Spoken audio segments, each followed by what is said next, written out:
All right, welcome to the Yeoman podcast. I'm your host, Jeff Graham. On Yeoman, we will speak with people who build and grow things, people who create art, and people who write and discuss meaning, community, and purpose. I'm very excited to have you joining us for a special edition of Yeoman.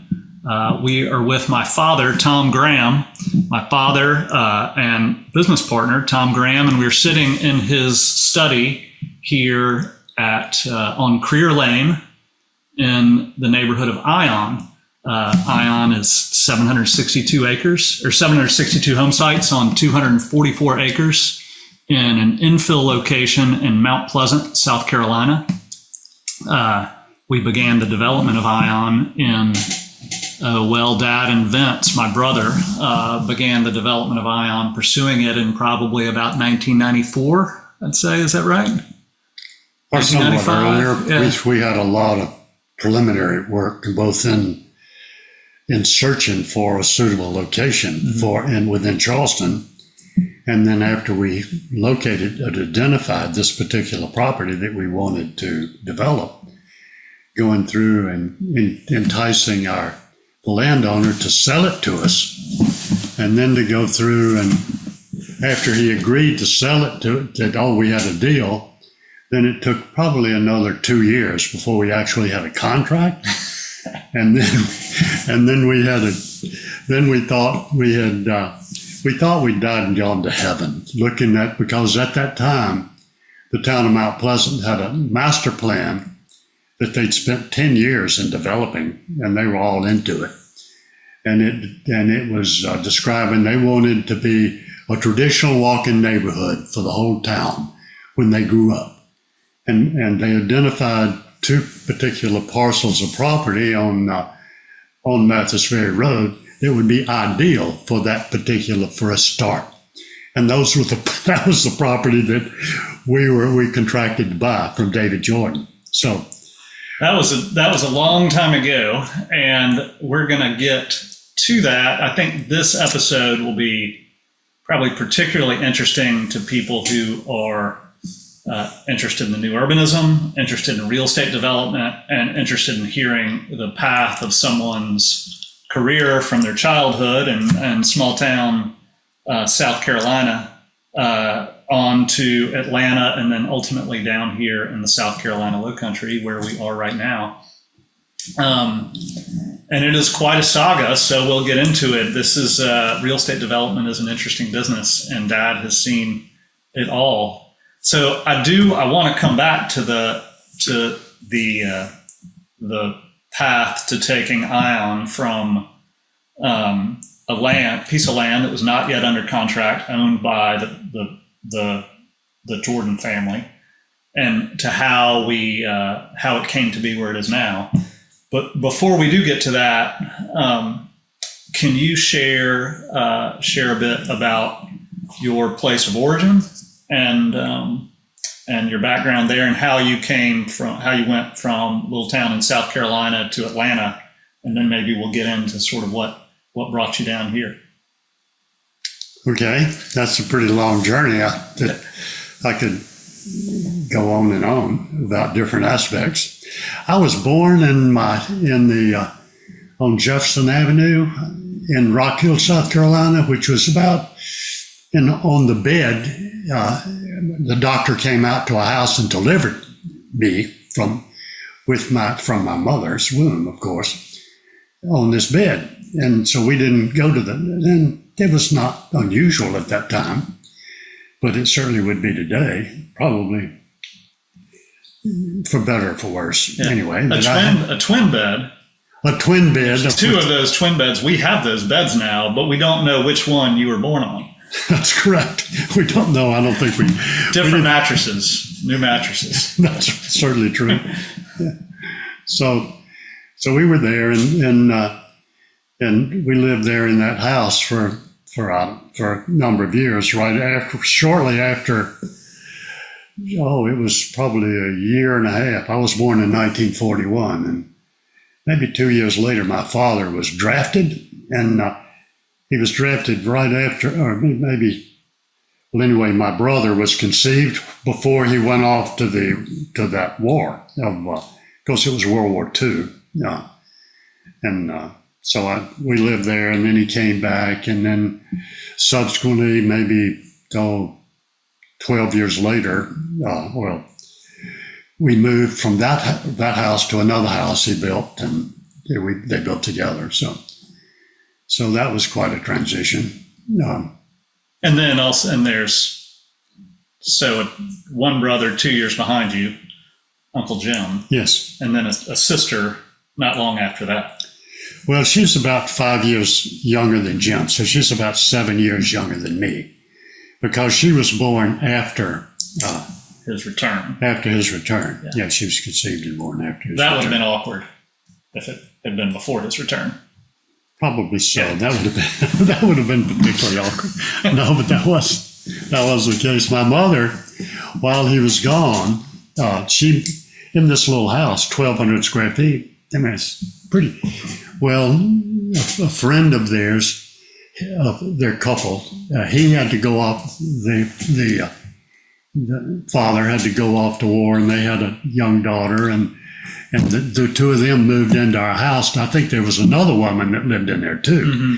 And my mother's job was she went around with a little truck carrying candies and popcorn, potato chips or whatever, and selling that to merchants in little stores around to bring in the money. And then one of the mothers, Clamp, I think, she stayed there and tended to the kids, so they had their duties split up. Yeah. But it would be, so we survived. I didn't know that we didn't realize that we were impoverished and not living under dire circumstances. We just got along. So, and for context, this Rock Hill is now it's essentially a suburb of Charlotte, and plenty of people, I think, who work in the Charlotte metro area live there. But at the time, it was not. And Charlotte, and Rock Hill is right across the border in South Carolina, and Charlotte is close to the border in North Carolina. But at the time, it was not really connected to Charlotte. Is that right? That's correct. Well, it was there. You could go up for some specialty medical treatment there. But Rock Hill was a college town. Winthrop Training School was Winthrop College, which was developed in South Carolina it was a teacher's college primarily to teach women, which was to teach school, which is about the only one of the few occupations that women could do.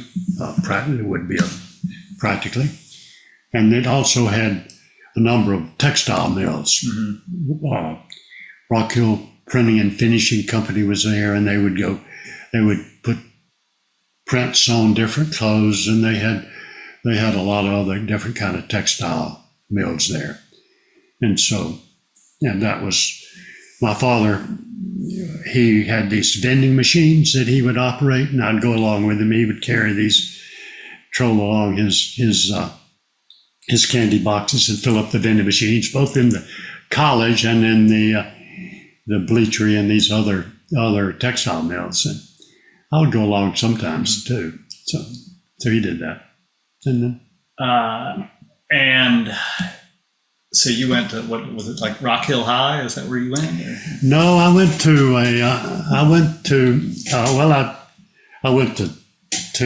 Central School, elementary school. I went to several elementary schools, and then when we moved over to our new home over on Ebenezer Road, a brick house on the side.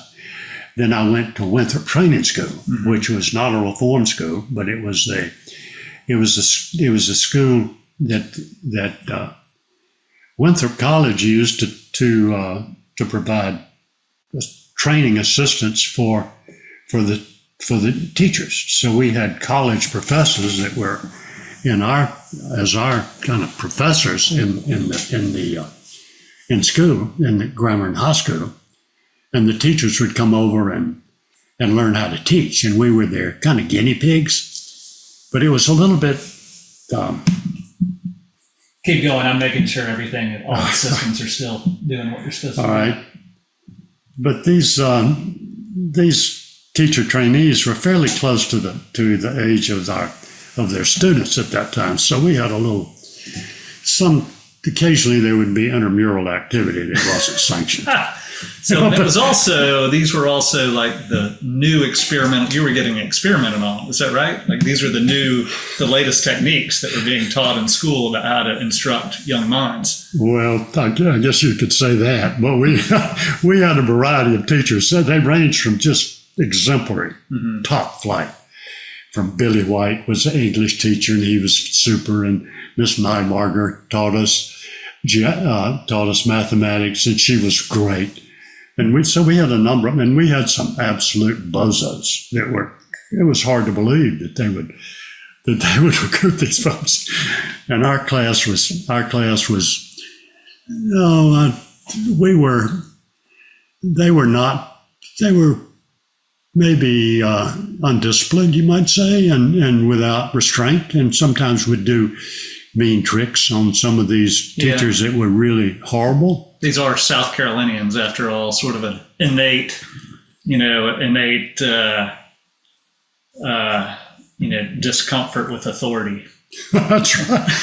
Some of the things we do. I mean, there's this one guy he was a retired major, I think, and we called him Major Domo, but he was pompous and not too. But they would go through and put a tack in his chair. I didn't ever do that. Sure. Put a tack in his chair and put water in it. And so when he'd sit down, he would have double experience of getting poked in the fanny and getting wet. And they would go put an alarm clock, it would tick loud, throw it in the trash can, everybody hide their head. And he would get quite distraught with that. So are you talking about elementary school right now or high school? No, this was high school. Yeah. I just came in. I came in, I think, the 8th grade or 9th grade, so I was in high school. So during your bomb scares then, I guess, in high school, this would have been 1960 or like the late 50s, I guess. Peak Cold War going on. He was probably like legitimately concerned about bombs. Well, I don't know what his motivation was. We had just about 2 weeks ago, I went up to Rock Hill for our 65th graduation reunion. Oh, all right. In I Rock didn't know Hill. that. Yeah, we did. 2 weeks ago? About a couple of weeks ago. It was. We drove up there, and nice work. So it was kind of fun. It was really interesting. Didn't the year prior you hosted everybody down here? I did. We hadn't had a reunion in a long time, and they were saying, they were too old, they couldn't drive, and I said, come on, and so I invited the whole class down, and I was going to just feed them here because we had opportunity to place, and we could handle a lot of them, and we had about 13 folks that came down, and so it was a good time to meet him. So what was big? What were your big things in high school at that age? What was the stuff that was important to you then? Well, I was kind of I was a fairly weird kid. No way. No way. Yeah,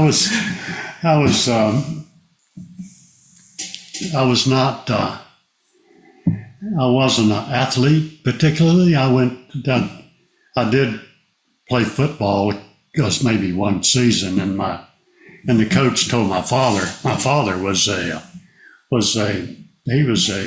outstanding high school. I think he played a halfback or running back. He did really great, but I wasn't. And he talked to the coach, and the coach told him that I just thought too much. And I said, I'd go out there, these guys I weighed, maybe 135 pounds, and these 220-pound guys, I don't think it's around. There's a picture of my dad and mom.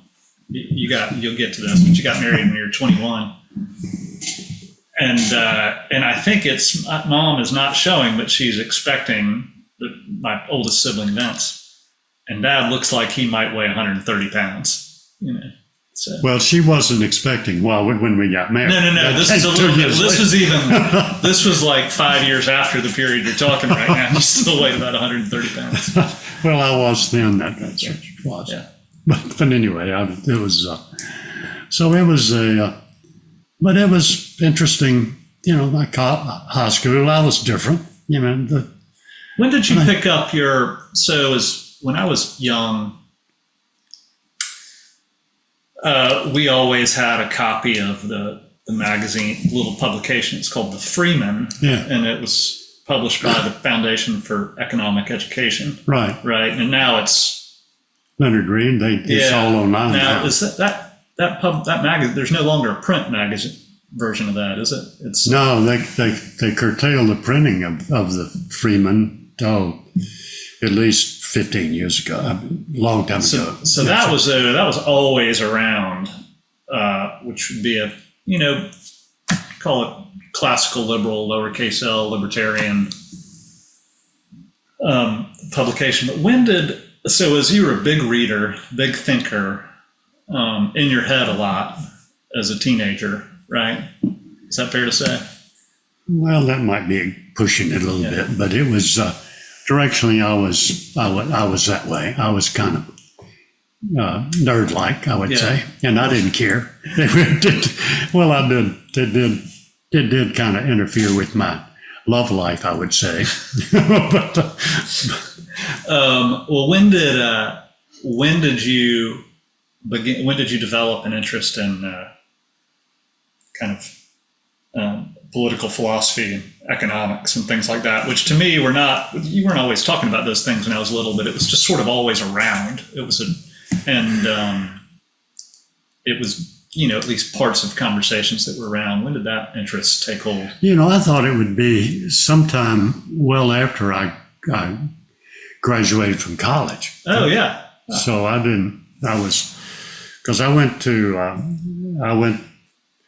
when I graduated from high school, I went to Clemson College. It might have been. I think it was college at that time rather than university. And I was going to be a nuclear physicist or some exotic field, and I really worked pretty hard at Clemson. But I was really turned off by the environment. There were no girls there, which I. Oh, really? No, they did, or they might have had one or two, but they weren't. Yeah. But it was such an emphasis on football. That's just end all be all, and I thought I was offended by that, and I wanted to get the hell out of there, and so I went down to transferred after a year. I went down to Emory, and to go into another field. I think medicine. Emory, which does not have a football team. They didn't. We had never. We were undefeated. Undefeated in football. Still undefeated. Yes. So I went down to Emory, and then wound up meeting my wife to be, and we wound up getting together at a right after I came in. She was a year older. She was a junior at that time, and so she was a year earlier in school. That was about 6 months older than me, but had skipped a class, and so we met in Dooley's Den there, and then went out dancing and carousing, and wound up being a number all the way through school. So I'd had a very limited. I didn't have a very broad experience with other women at all. Found mom early. Yeah, and then we so Dooley's Den, it was kind of a fixture on Emory's campus. It's not there anymore. Maybe, I don't know. It was over. It's underneath the cafeteria. All of our Emory University listeners can fill us in on that. Yeah, it was underneath the cafeteria. So, and then we went off somewhere, and then. So other places that are still there. So Emory University is not right in Atlanta, but it's pretty close into Atlanta. It's kind of one of the early. I guess it's probably in DeKalb County, right? It's in DeKalb. It's not in Fulton County, where you kind of think of the city as. but it's very close to the city. And one of the neighborhoods it's really close to is Virginia Highland.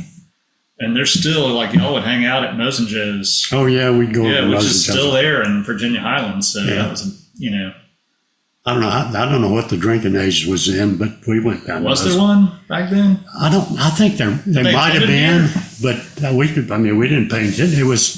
We'd go over there and drink beer. Well, y'all were at least 18 by that point. We were 18. I don't know what the drinking age was. We did anyway. I don't know that we cared much. I mean, certainly we were. So, and Mom's, she was studying psychology, right? Did she get a undergraduate degree in psychology? Yes. Mm-hmm. And you were studying, what was your undergraduate degree in economics? Yeah, I drifted around about what I was going to study, and I went over and I took a class in macroeconomics by this Ozov, I think his name was. Mm-hmm. And he was kind of I think he had a Russian background, but he was unusual, but he went through and described the multiplier effect and all of this Keynesian economics. And I thought, wow, that's magic. You could just go through and change this little amount of government spending, and you could eliminate all of the depression and all of the swings and capital and expending, and world would be a euphoria. It would be perfect. And I thought, well, that's magic. So I decided to go into economics and learn how to do that. And then after we got married early, or we planned to. So you were still, you got married, you graduated in your 20th year or so, or were you 21? But you went straight into graduate school, right? So you were still in graduate school when y'all were newly married. Am I right about that? Well, beyond that, we graduated, Faye graduated, in June of 62, mm-hmm. and then or in May or June of 62, mm-hmm. and I turned 21 on June the 7th, mm-hmm. so and then we got married on June the 9th. Right. So, which is tomorrow. Dad's birthday was yesterday. That's right. And so we're getting a lot of sensitive information on this podcast, so don't try and steal Dad's identity. Well, and this may not be politically correct. But you shouldn't say it if it's not. If it's too much. I won't. But anyway, I was. We married. I was 21 when we got married, and then you've been 21 for 2 days. For 2 days. That's right, 2 days, and then. I was just completed my junior year, so I went over to finish my senior year while she was working, and as she was working at an advertising company doing research too, and then I completed. She was working at Colony Square, right? Well, it was not Colony Square at the time. It was a big old colonial building that was right on the corner. That was an advertising firm.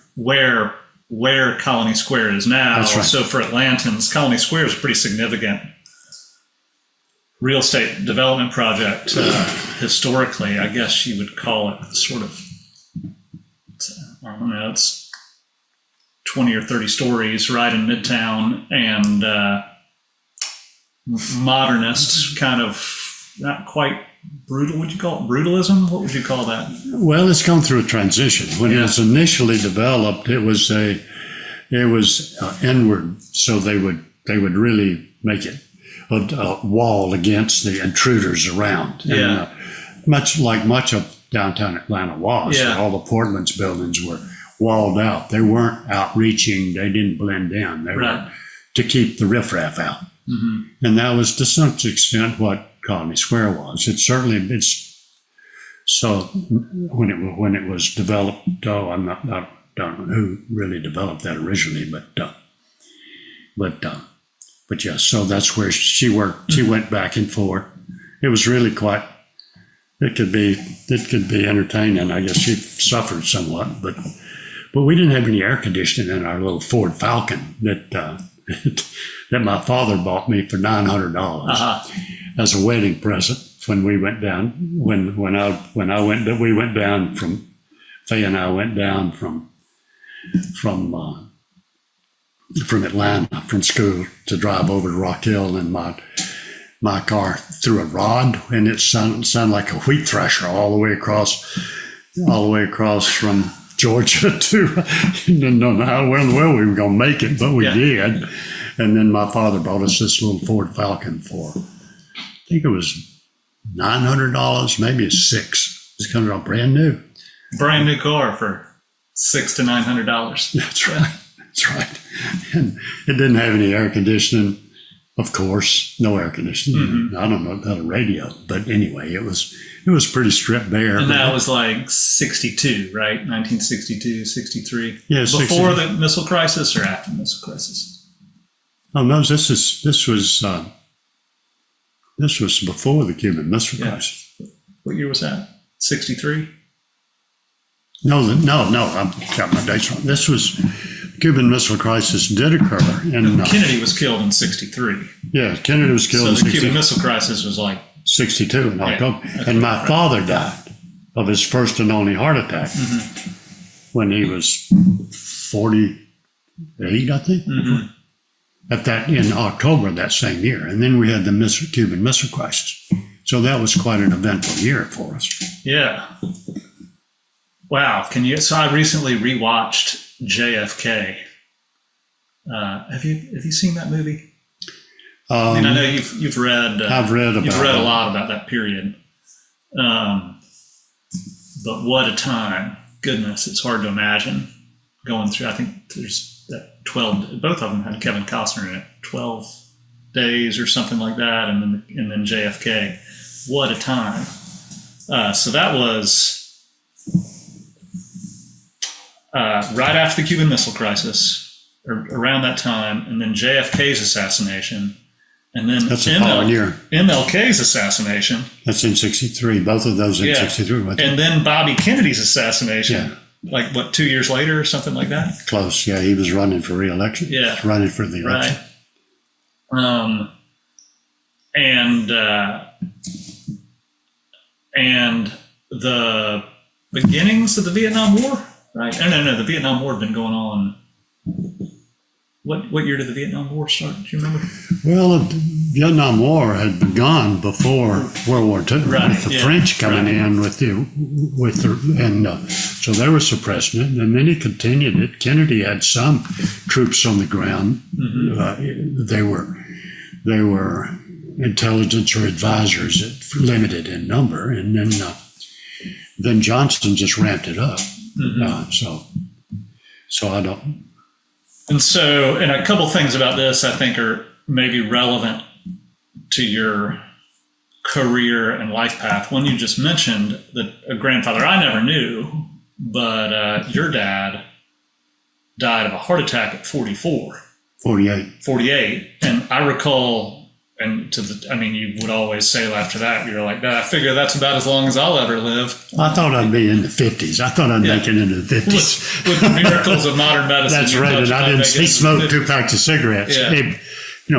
Every day. Imagine how healthy you could be if you were smoking 2 packs of cigarettes. I know it. I'd probably live to 300. So there was that. And then also, so you had a graduate degree. You were married, and the draft was on too. So people were getting drafted to go to Vietnam, right? Well, they were, yeah. And what were the ways that you could stay ahead of the draft? Well, you could go to Canada, and I didn't like that idea. But it was not. Which is famously what Jane, for the urbanists listening, that's what Jane Jacobs did. She had, because she had sons, and she took them to Canada, right? So they wouldn't get drafted. Yeah, they could never come back. Well, it was probably in 63. It was the year following so we'd been married about a year, and then we had Vietnam looming, and I just really did not want to go to that war. I thought it was horrible. I thought it was just going over there and shooting the peasants' pigs is the way that I envisioned that. I didn't go out and protest. Yeah, you weren't much of a big protester type person. No, we didn't, and I didn't even go. No, I didn't protest. You didn't even really kind of participate in the '60s. That all that kind of happened. Yeah, we were all in our little bubble, and so we didn't. Well, we were completely isolated. Yeah. But my wife and I were talking about that, and I said, I don't want to go. Why don't we get another exemption? And then so we thought, oh, that's a great idea. The exemptions being, you had a degree and in college. Yeah, so those are two exemptions. If we had a child, that would give us a third. That would be we would probably evade might be a more extreme. We would evade the draft. Yeah, or get over it. So we did. And then the next morning we said, man, that's a bad idea. We're too young to start a family. Just 22. Come on. So anyway, but it's too late. So we did. So Vince was my enabled me to dodge the draft legally without. So, and for a little family context, Vince is the oldest child in the family. I'm the youngest. There's, roughly a decade between us, and then there's two other children between that. But Vince, Dad, and I are partners in the Ion Company, the developer here. But we'll eventually get to we'll come to that soon. And what your early career that was not in real estate development? After you got out of graduate school, you went, as I recall, you essentially went into what was at the time the equivalent of our software industry. Is that right? No, I've had about, I'd say, 5 different careers before. So far? Well, yeah, it's done so far. But initially, when I graduated from Emory Graduate School, I was recruited they had big companies that come in and recruit. The one that came in and I ultimately took a job with was Humble Oil Refinery in Baton Rouge, Louisiana. So I went down there for 3 years. We went down with. Right. Yeah, so we went down there, and they hauled. It was such a transit, such a difference, because they moved all of our furniture down, everything, all our costs, they moved down. So I said, well, they're paying for it. So I moved down my bookcase, which had these a log or a board on top of big rocks that I picked up somewhere. So he hauled them down there. We went down to Baton Rouge. They moved your board and rocks for you? Yeah, they moved, and we got down there. So we don't want that. So I pitched them over the fence into the bayou right there behind our apartment that we moved into. But that's right. So I went down there, and I was there for 3 years and learned to program, design software systems and program them at Humble Oil for different. This is where you would you had a little chisel, and you would chisel the code on the slate. Is that right? Oh no, we were much more advanced than that. We would write out our lines of instructions in longhand. And it was in little sheets that were lined up so that the key punch operators could key punch this into cards. With a pencil, you were writing it out? Yeah, I'd write it out on the pencil and the marks, and so they could read it, and they would go type it and type these up, the key punch machines, key punch cards, and then they would take the big stacks of cards and run it into the computer and compile these cards into a program that would produce. Then we'd have to debug that program, and I would come back in and change this and change the cards myself and type them in machine language so that we could update the software. So it was quite a. So it was interesting. We had rooms. So they used the engineering section that I was in the accounting section, where they did payroll and processing and payables and all that, and I would. So I was in there because they really didn't know what to do with me. They've got these petroleum engineers that was who they really were. That was true. They had a leg up on These are like people who'd gone to the School of Mines or like some sort of... Yeah, the petroleum engineers for processing or chemical engineers or all, where they're going to really be active in that refinery and overall petroleum business. And they had some place for me. They figured they needed it. I don't, but whatever. Anyway, I did various jobs, really quite interesting, including I did Humble Oil was big, and they was big enough refinery. It was the biggest refinery in the world at that time, they claimed. So the contract with Gulf States Utilities was for the power and steam that the refinery used was running out, so they needed to renegotiate the contract. Humble Oil did. So I developed this little program there where we could figure out, okay, how much can we... How do we to help this quote with scare quotes, help the managers to negotiate that contract? And they weren't going to get into building that, but they needed to. And the Gulf States knew they weren't either, but they wanted some validation. Yeah. Well, Humble Oil could have done it if they didn't negotiate a good contract. So I wrote out. Went through all the relationships between the steam power production and all that whole sphere that's said, so I did that, and no, they claimed. I mean, they went ahead and used my stuff. They didn't throw it out. And we wrote a program to go through and analyze these things. So it was kind of semi-cutting edge. So. Anyway, this is the beginning of software development. Is the early years of. It was in the early years. Yeah, it was so much was junked. And there was the stuff coming out of IBM was at that time the instructions and how you do it. And it was just not too good. Mm-hmm. But anyway, we can. A fellow that went to Emory before me. He went down to when he graduated from business school, he went down to Humble Oil. Year preceding me, he had recruited me, and then he went back with about 16 of his fellow Sigma Nu fraternity brothers from Georgia Tech, and then they recruited me to come down there and join them. So I left. I thought that'd be so cool, be a business consultant, and then get to do different things, and I didn't. You're like 25 or 26 at this point, somewhere in there. Yeah, probably, because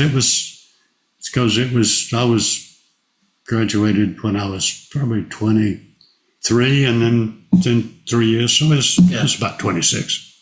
And then, so I came there and worked as a business consultant, then the computer systems design, installation, and worked on the development of a personal trust computer system. So by then you'd moved back to Atlanta. Oh yeah, we moved back to Atlanta. Like they came and the movers picked up your rocks No, we'd already thrown the rocks into the bayou. I didn't keep those. But then you and Mom had a second child by this. Tamara was born in Baton Rouge. She was, yeah. Yeah. So then there's two now, and moved back to Atlanta. That's right. And so was the one of the guys that recruited you to come back, was that Chuck Arnold? No, that was Maury, Gene Maury. Okay. Maury Luggage, that was his father originally had developed that, and it was just it was not much. And then Gene went with MSA, and then subsequently after MSA. MSA is this bit. Management Science America was the name. There was originally Management Science Atlanta. Mm-hmm. When I joined, there was 16 people. In 3 years, there was 700, and it and it exploded, and so the different folks went different directions, different ways, and so I won. So that's gotcha. So. And Maury went off and to take Maury Luggage into big time.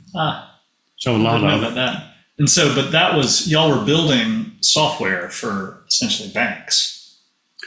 Well, the MSA had the biggest, had had the biggest financial software for banks in the world. Mm-hmm. But I came in and did a variety of different jobs I could go on. They were sounds like long term, but it was just bouncing.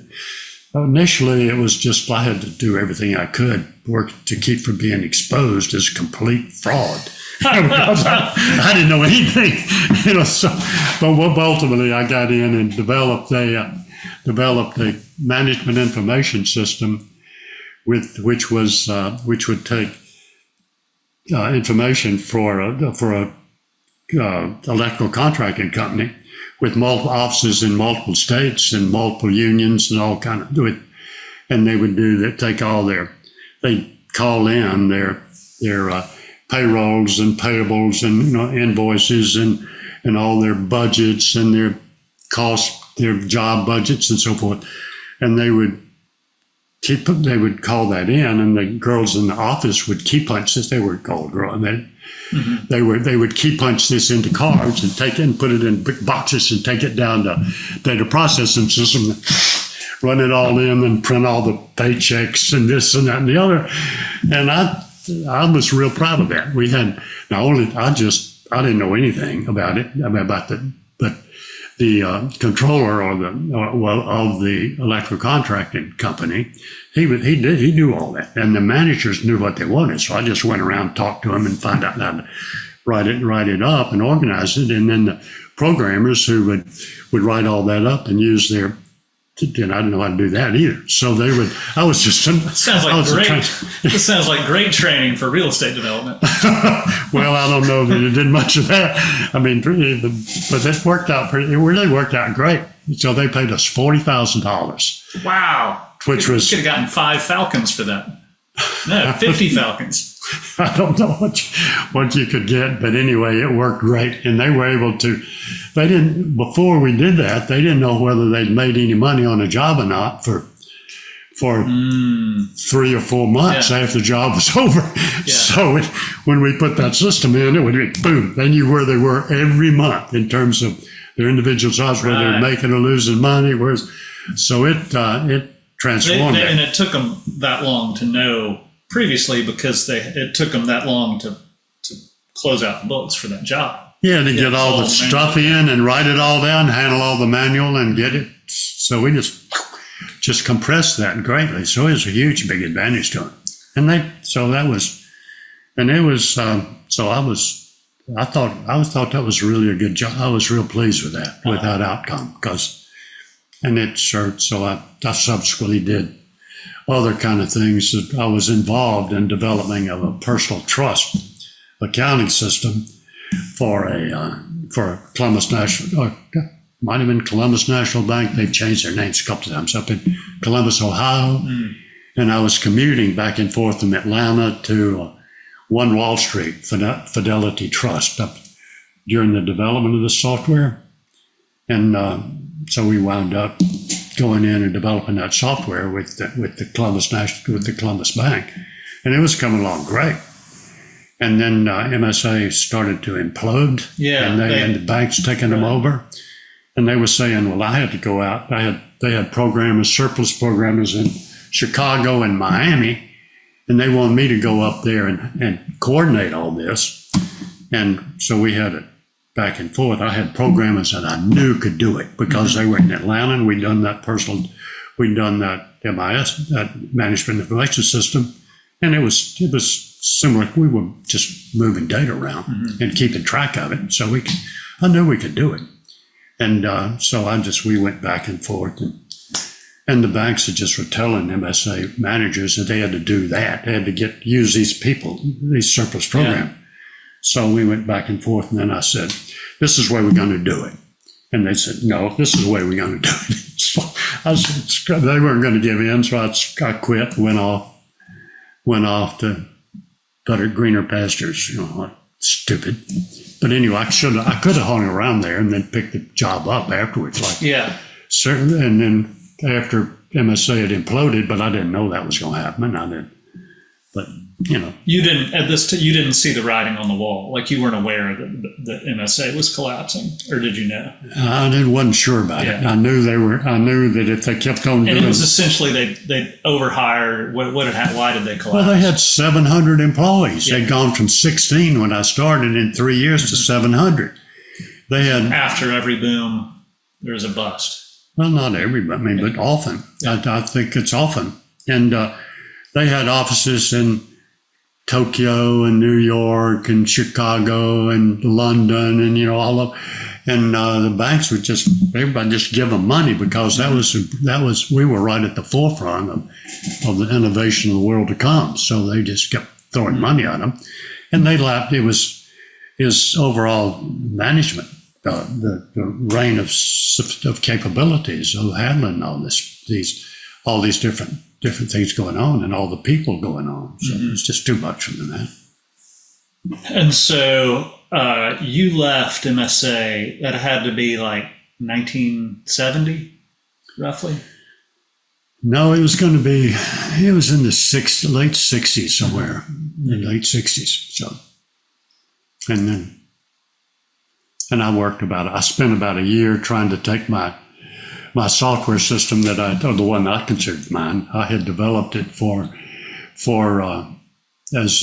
management information system, tried to sell it to other contractors. And I got one or two clients that I was servicing, but then I would go so up. It was essentially, but it was both a consulting and software company. You sort of spun up as a sole practitioner. Is that That's correct. And I did consulting work with the bank, and then I did consulting work with that. This was also the beginning of your self-employment then, right? Yeah, I was self-employed for a year. For that and here I was I was working, doing my consultant activities out of our third bedroom. And we had kids all over the place, running back and forth with our neighbors across the way. Yeah. Gary, he had left his job as selling airplanes to go work with Merrill Lynch. So we were both in startup mode. Yeah. Both Gary and me, and then Faye and her kids, and then her friend across the hall. They would march around beating their drums with the kids. Pots and pans. You may have. Were you there? This was before Jeff. So before Jeff. I recall Mom telling those stories. Yes, she did. Yeah. And they would get completely soused, I think. They didn't really. What else are you going to do? Right? But I would. Little apartment building in Atlanta in the summer. Yeah, and I said, man, I can't. This is too much, and I wasn't not a salesman. I wasn't never been a salesman effectively. So I said, well, I'm just going to get a job, and I went out and went to headhunter group and got it lined up going to work with Charlie Ackerman, who is a commercial real estate developer, office buildings, and mostly office buildings in Atlanta. He was a remarkable, really leasing agent and salesman. He was really quite insightful, brilliant, big guy. Yeah. And so, but before going down the beginnings of sort of real estate exposure, like what happened with MSA? MSA became a really big success story after they got rid of you, right? Didn't they restructure? After they imploded, they came apart, and then some of the different groups were picked up by the employees. They were working on that project. Like there was a corporate trust system that Gary Dean, I think his name was, that he worked with me as my assistant or consigliere or whatever, while we were developing this personal trust system. He had developed that corporate trust. He was a lead on it, the program. Well, he hung around there with MSA, and then when it imploded, when it came apart, he went over to trust company and he picked up that system and essentially they just sold it and gave it to him effectively. He did some payment back, but it was So he developed that, and then he became really quite wealthy with that.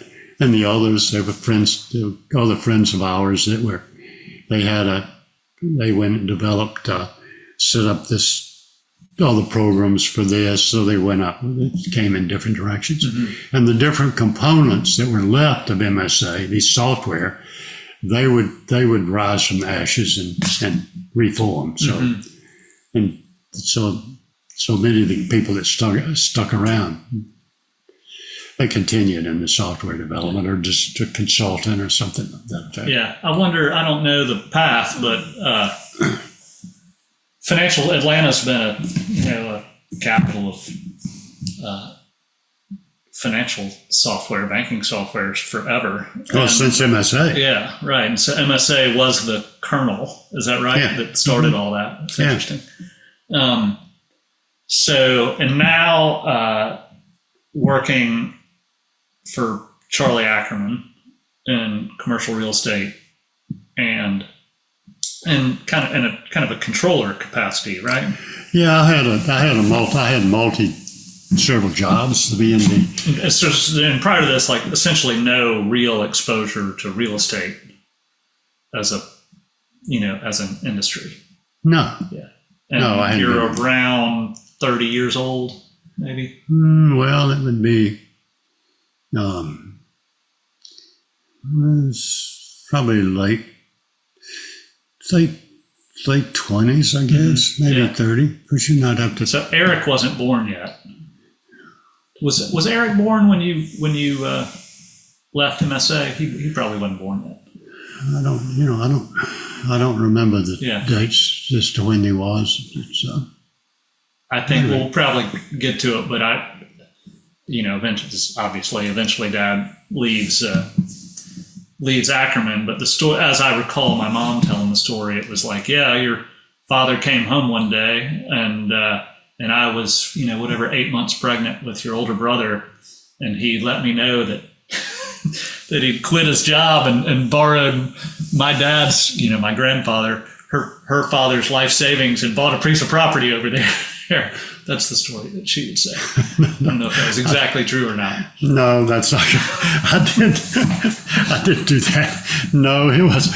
But I did come home and I did quit the job because I was working with. So I don't want to skip too ahead. So let's talk about your time with Ackerman. Well, Charlie was a mixed experience because Charlie was brilliant.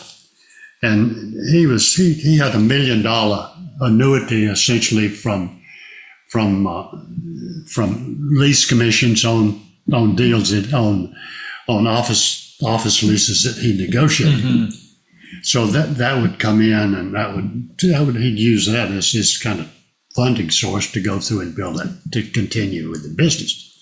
And so he had about 5 leasing agents that would go out and negotiate leasing deals for various for prospective clients and office buildings that needed tenants, and some were Charlie's. I mean, he would develop buildings and then he would use his staff to go through and lease them up, and so he would negotiate these deals to get financing to do deals, and Charlie just never would put any money in it. It would be always OPM, other people's money. Yeah. And that seemed to me to be a logical way to do, if you could do. But we had some friends that said, no, you can't do that. It worked with Cousins Properties. You have to put 20% in. Charlie didn't ever do that. That would have been sinful. But anyway, but he like was one of the first commandment was never put in your own money. That's right. Oh, yeah, and so I was Charlie's. I would manage the accounting and to go through and review it, and then the files. His filing system was as horrible as mine, maybe worse. But he expected me to be able to find files, and he would scream. He would scream when I didn't know where it was. And then I'd bring all the invoices in for him to pay. The checks prepared on all the invoices had been signed off and approved. And he would scream and yell, about what the hell are you writing this check for? So, well, Charlie, you approved it right here, and this is what it's for, and that's why we bring it in here to sign. Always the same deal. It was really tiresome, but it was that. And then, the sales agents were making triple what I was making. And I said, well, I'm not that much dumber than they are, if any. So I can do that. But Charlie didn't like that at all. So, but anyway, I went in and I did go through and find some deal I thought that the rapid transit system was have a transformative effect upon the envelope of land values around these MARTA stations. So I'd gone up and surveyed. MARTA bus stations or the train stations? No, the train stations. The train stations, because of I thought it would be transformative in terms of enabling development of concentrated housing up around these train stations. And so we contracted to buy sites that would be really cheap. But that was, and then one of the sites we had about 30 acres acquired around the train station. Well, MARTA had the audacity to go in and relocate that train station away from our site. So I would get together with my partners, 2 or 3, I had found the property and I had a percentage of it, and they would put up the money. So I was there. So anyway, so one of my partners, when we'd get together to talk about our little deal here, he would whine and whine about this apartment deal that he was involved in, and it was how bad it was, and it was being screwed over. And I said, there's no way it could be that bad. Yeah. So I went out there, surveyed it and looked it up, and it came after doing this analysis and looking at the market and the apartment rents and so forth. And I said, well, Charlie? No, not Charlie. Joe. Joe Taylor was his name. He was insurance agent, and he had $1 million a year he made in life insurance sales. But the income tax rate at that time was, I think, in the 70, maybe pushing 90% on. So it was horrible. So he had gotten into there just for the tax shelters. He really didn't care if it ever made any money, as long as he got to write off his income taxes, which was fairly common at that time. Atlanta's gone through such a roller coaster of government-inspired or directed boom and bust. But so I just came out and told Charlie, you don't have any. Charlie or Joe? Joe, excuse me, Joe. But you're still working with Ackerman, right? At this point? No, I'd come in and I had this deal that I had available, and I looked at Charlie, and he wanted me to just sell it to him, and I wanted to have a percentage, and he said no, he wasn't going to do that, and then I said, well, I'm going to, and he stopped paying my annual, what is it? A monthly fee, and so I'll just go off on my own. And that was when Faye said that I had quit the job. Well, I did quit the job without I had some money. I wasn't broke, but I had some, but I didn't have a whole lot. Is it true that her dad was one of your backers? Well, not initially. Subsequently, he came in as a backer when we came in, and when I subsequently, several years later, acquired these apartments over at Emory to convert to residential condominium. Gotcha. And I was stretched so thin. But we're skipping beyond Triple Creek. This first deal, it was Triple Creek Apartments, right? That's what we're talking about. Initially, it was Joe Taylor, and then we could go into what a horror show that was. It's hard to believe, but you couldn't believe it. I mean, it's how bad it was. But anyway, I didn't know that. Maybe we'll do that'll be a Yeoman After Hours episode, the horror stories episode. Well, I've heard some of those stories. I know it, but anyway, that was subsequent. So I did that, and we actually pulled it up out of the ditch, and there's all kind of little details about how horrible it was. We got it out of the ditch and got the debts paid off, and then wound up selling it to this syndicator out of San Francisco, and they put on $1 million earnest money and give us a 5-year note, got a maybe 12% interest rate, so which I said okay. So you owner financed the purchase. We owner financed the sale, our sale, and then I took my money and I wound up. But it was mostly like by then it had really largely been your partner Joe Taylor's money. Right? Yeah, he had the original. Yeah. He had the ownership interest in the original, and the deal we made with the banks is we got all kind of concessions from them, and then his partner in there, he said we gave him a choice, okay, Ed Strangler says, okay, Ed, this is a deal. You just sign a quitclaim deed over for the property, or else you go to jail for all of these things that you've done in terms of insurance fraud, in terms of cross dealings. Yeah. Oh yeah, this will be another thing, and we should probably put this in the after hours episode. These people might still be alive. I don't think we can talk about that. Well, I don't know. I kind of doubt that Ed would be, because he would be probably 97, maybe 105 by now. But anyway, could be.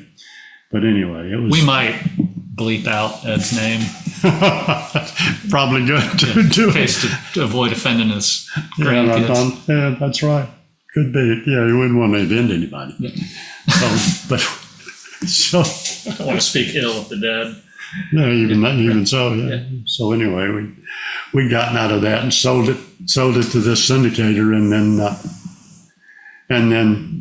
then I had my money. It was a limited amount that I got because Joe got his back first, because he had right. And then we split the difference. So I had a limited amount, and my big payoff was when they paid off that $1 million loan. So, but anyway, we sold that, and I took my money, and I had been working, and a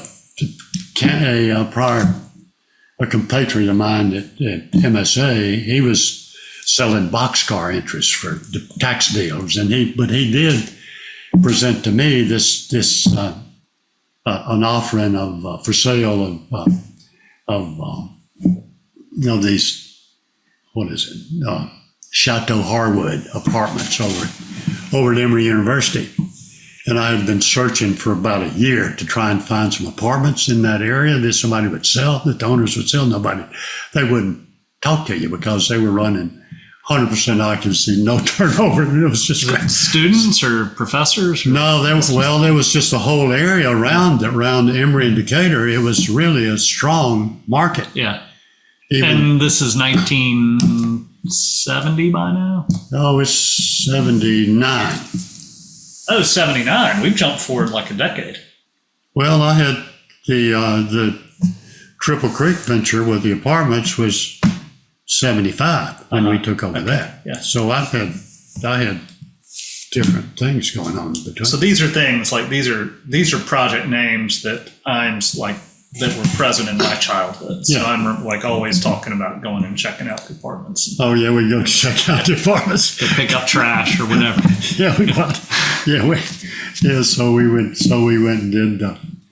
So I did the Emory, the Chateau Harwood. I thought that was too prissy a name, so we just converted it to Harwood condos, and went through and worked out this program to go through and acquire that, which was quite a creative financing deal.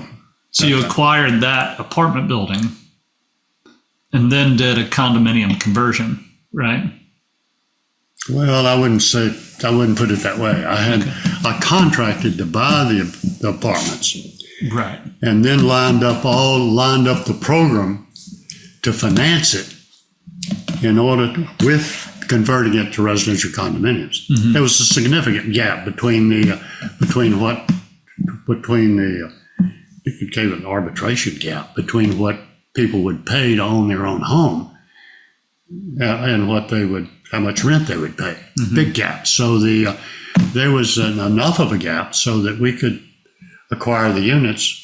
And we did enhance them, and we acquired them.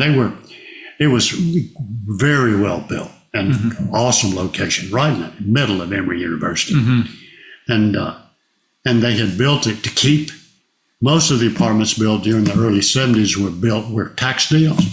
People didn't care how long they'd last. They wanted to just get the tax write-offs. Yeah. It was, that seems extreme, but that's really the way it was. It's horrible construction. Often. These were really solid, really great.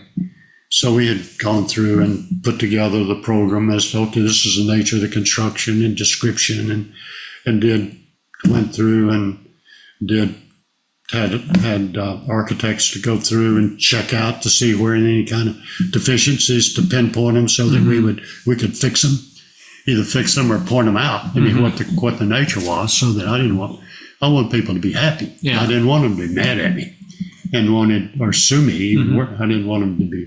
I wanted to create value. Everything was straight. So we went through and got the sellers. That's where I got the sellers to go through, and I had a stack. My financing stack was 7 different layers practically. It was really huge from an initial. I've told you all this before. Yeah. I know. They don't know the story then. Okay. Well, we had the sellers had the owners of the property that were selling it. They had a loan from Decatur Federalist Savings and Loan, which was assumable. So, well, that's great. It was a lower interest rate than we were paying at the time. I think it might have been 5% or 6%. And the current rate at the time was about 11.78, 11. And so we had to, and then Ford Motor Credit Company came in and did this kind of gap financing, or they came in on top of as subordinate to that savings and loan, first line. And then I got a partner of mine earlier, and I made a deal. It might sound insane, but he wanted to have a percentage interest in it. But I thought he was greedy, and I didn't want to give him a percentage interest. So I wanted his money, and I agreed to pay him 50% of his $100,000, or 50% per annum, whichever was greater. If that's not stupid, I'm sure I could have done better. But anyway, I didn't want him to be my partner, and I need that money. So it was that, and then all of the Faye's father loaned me $20,000. I had a loan on my Mustang at the time, maybe 12. I remember that Mustang. Yeah. And then the sellers, they came in and did what we called it a name, some kind of a financing instrument. But I paid them 20% or 20% per annum. So it was pretty high rates for theirs. So I had essentially 100% financed. We'd go through all that, but we got it all lined up to close, everything all approved and all ready. So when we took this, we went down. Mason Stevenson, who's with King and Spalding, was then brilliant guy, very, very capable. But went down to get our certificate of compliance, zoning compliance. And the zoning, head of the zoning department said, "Oh no, we can't. This is not in compliance. It says this is zoned office and institutional, and it doesn't say anything about condominium in our zoning ordinance." And we kept saying, "God, you got this condominium statute that says that the municipalities cannot abridge, cannot." They don't have any say-so about the ownership classification of real estate property. But this guy would not give up. He was just go on and on. And so finally, between the lawyer and between him and maybe I didn't have any political influence. So you would not be able to convey title because No, they wouldn't allow me to get they wouldn't give me a zoning compliance letter. So we could not close that loan until we had until we had that letter from the zoning authority, because they'd shut you down. We couldn't, they'd say it's illegal. So So the chairman of the Board of Commissioners and the head of the development department got together and they said, he's stupid. Maybe we're going to get blown out of the water with a lawsuit because that is wrong. That is illegal. But anyway, they overturned him and agreed, and we closed. And we closed, so they agreed to it, and then we closed the next day. And that's that was really kind of an indication of rank stupidity. But anyway, it was my wife. They wouldn't sell it to me. They insisted that she sign the guarantee too, because I didn't have any money, and they didn't want us. She owned the house that we lived in. I mean, we'd always did. I just gave her the houses so that in case everything went to hell, maybe. Well, if she was. Maybe she would let me sleep there, you know. And then, maybe, you know. Yeah. So anyway, she would have been pissed. She would have been really pissed. But they made her sign. So we had this. We went to closing on this deal, and so she was playing tennis that day, and we didn't have any cell phones there, so we were all. There must have been a dozen lawyers sitting around this table because all the people representing all the folks who were lending money on this deal and its complexity. And Faye didn't show up. And she knew, I told her at the time, it was very important she'd be there. So she comes in her little tennis suit. She was so cute. And everybody had a big laugh. That was a lot of fun, you know, and lightened it up. So it went off. And then, so we closed it. And I think I had $27.37 left in my checking account. Mm-hmm. Yeah. All the credit cards to the limit and nothing. $20,000 from Faye's father. 4 kids. Did we have 4? I was born in 73. Yeah. Well, yeah, it's 4 kids. Yes, 4 kids. Yeah. Probably Trooper the dog. He probably existed by then. That's right. There was something imprudent about that. But anyway, it came off. And it was really not any, it was a great deal. Well, before that, you know, I had,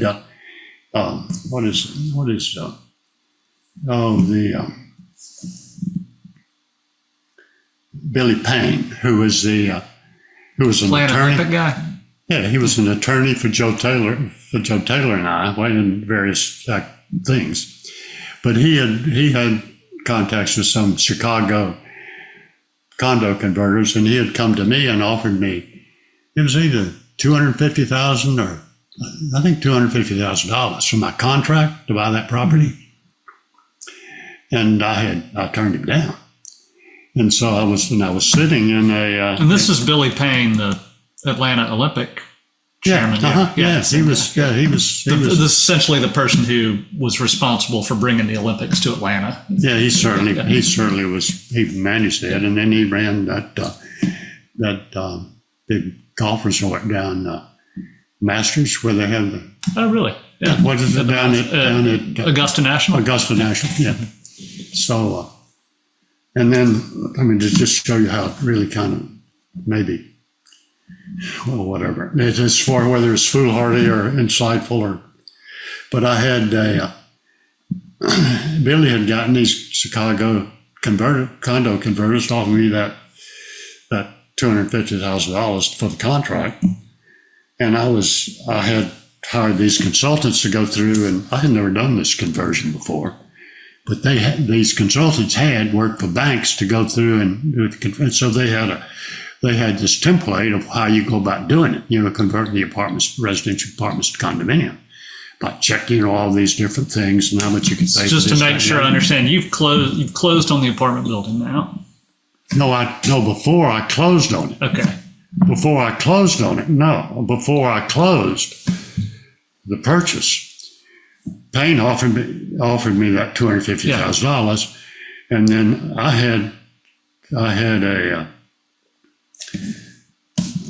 had these consultants that were telling me about going over and reviewing their feasibility study about that conversion, whether it's going to work or not.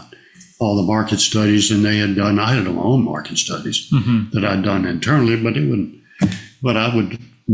like to have professional assistance on it, guidance on for marketing and whatever, and what other people would do. And they came through in their plan about how they were going to do this and that and the other. And some of the things they did, I said, we're not doing that. We're not doing that. We're not doing it. This is what we're going to do. But anyway, they finished their presentation and said, this is not a good deal. You ought to pass on that. And I said, well, I thought it's a good deal. I was going to go forward. And I told them I didn't identify Billy, but I had an offer to buy my contract for $250,000. And you say, you're taking that, aren't you? I said, no, I'm not turning it down. So, and they were astounded. They thought I was a complete fool. And maybe I was. But anyway, we went on and got through that zoning debacle and then closed it. And we closed the sale, and then I'd spent a ton of money in advance of that, gone through it, cleaning it up, getting prepared, because we were presenting to go through and present this deal to the tenants on Thanksgiving Day, and then give them until December to close, or to tell us they were going to not to close, but to confirm their contract, sign a purchase agreement, because we had behind them. How many units is Hardwood? It was 148. So 148 units, fully leased. Oh, it had been leased they hadn't had an occupancy in 5 years. Right. It was just like. And you have now purchased the apartment building, and you packaged it up so that you're going to go to every tenant and offer them the opportunity to buy their and they've known all this is going on, so they've been thinking about it. And come Thanksgiving, you make the official offer to them, and you give them 5 days to say yay or nay. No, Thanksgiving until Christmas. Christmas, not December. So you give them essentially 4 weeks to 4 or 5 weeks. Yeah, 4 or 5 weeks. A month really to decide whether or not they're going to buy. So you're carrying the property with no purchase agreements, no agreements from any of the buyers yet. No. You just own the apartment building. And we own the apartment. You're a landlord at this point. You're collecting all the rents. Yeah, when we had, there were so many favorable conditions here. We had the leasing agent. Great location, like good tenants that wanted to be there. Phenomenal. Yeah. It was just phenomenal. Their average occupancy over the maybe 12, 13 years since they built was 98.65%. So I imagine like a general sort of excitement around the opportunity for them. So did you know on sort of Christmas Eve by then, did you know about how many of what'd you say, 110 units? How many units, apartments were in there? 148. 148. Did you know about how many of the people? No, I didn't have a clue. Well, I did. I had all of their information about their leases. So I put up a big chart with all of them down there, who they were, how much what their income was when they signed the lease, where they were physically, and then so I went through and I gamed them all. I put in probability and figured whether the probability of them buying or not, and I figured 40%. But you were guessing though, like you really just guessing.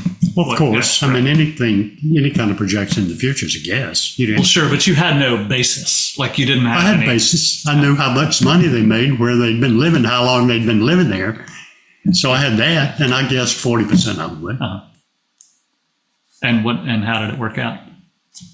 Well, we presented this offer to both the tenants, and they had the first right of refusal. I mean, I wouldn't go evict somebody, so they had plus they had their leases in place.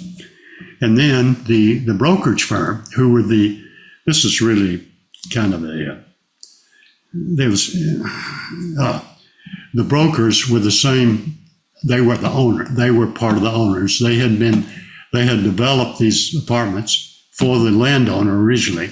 So they were in, you could say they were conflicted, but they weren't. I mean, everything was on the table straight up, and they were quite principled and very well respected. He had about 10 agents, and then so they all just covered up in personal relationships with all these people, and then the whole community. So that was a very prominent location. So he didn't have any. So they came in and solicited prospective backup contracts. I mean, people could, Gotcha. Yeah. people could, and so they got them all. And I came in on New Year's Eve, and I signed, and we spent all New Year's Eve going through all of these contracts, this, they want that, or this or that, and then came back in on New Year's Day and signed 100 sales contracts. So we had close to 40% of the tenants that opted to buy. Yeah. And then and then the balance with the backup contracts, is that right? No, the balance were for other units. No, they weren't backup. No, we didn't take backup. They bought other units at that time. So we had, others that where the tenants did not elect to buy. If the tenants had a lease. Oh, I understand. So the tenants, well, tell me if I understand this correctly. The tenants could buy their own unit. Yeah. And then any units that weren't purchased, the tenants could also buy those units. Well, they could, but I guess they could have, but we never considered that. These were outside. These were within the community investors or people that wanted to move in their future as soon as it was available. So they could have been tenants or move in subsequently or buyers, but I didn't ask them what they wanted it for. I had lined up financing so that we could. I had $1 million committed, which is all I could. I had to pay 1% to get a commitment fee in order to line up financing at 12 7/8%. Yeah. So people that are now whining about 7, well, I was doing 12 7/8, and during that period, prime went up to 20 or 20 or 21, and I had prime plus 2 at least on this financing on. So I was pretty much out. And how long before y'all closed? How long did they have to close? They had lined it up probably about 2 months after. We started closing probably the latter part of February. So we had to go through all the financing stuff. I had Freddie Mac underwriting so that they would go through and check them out to see their credit and to see how it would work. And then we got 12 7/8 was the commitment that they could buy it. 12 7/8 was their commitment. And so if the rates got up, then that would be either I'd buy it down or they'd have to pay it, whichever we wound up doing. And I wanted them to close, particularly early on. I wanted out from under all that debt, And it worked out. It worked out great. Yeah. Yeah. Not all the deals did. What? Not all the deals did. Is that right? No, all the deals don't work. But yeah. I don't think we had any of our buyers renege. Oh, yeah. So that was like outstanding deal. Everything worked out, but not all the projects following that worked out as swimming. No, we don't. They don't. But this is a great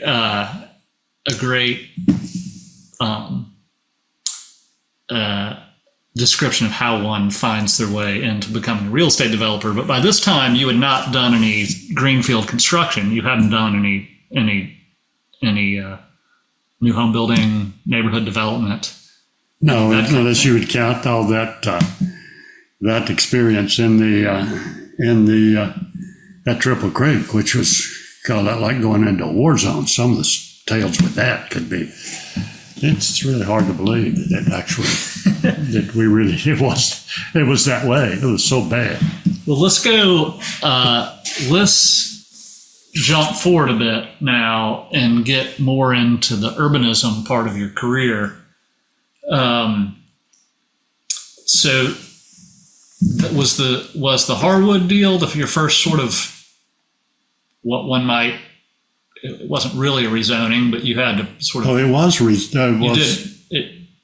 Did you have to get officially a rezoning? No, we didn't get a rezoning. It was zoned O&I with a special use permit for the apartments, but we had to just get that zoning idiot to go through and. It was your first zoning battle. Yeah. Maybe. Mm-hmm. And then at a certain point, like as I was very young, that there started to be the infill community development in and around where we were living in Atlanta, in what's now called Brookhaven, but wasn't unincorporated Atlanta at the time. Yeah. And you were buying small, we would call them small infill projects, getting that land rezoned, and then building and contracting with builders to build custom house or build houses and sell those houses largely. So, and that probably began, my guess, in the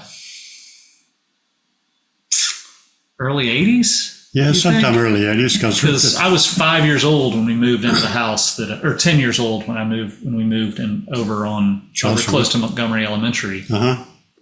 And how many homes were in? That was not your first project, though. Well, Was it, or was that your first new home community development?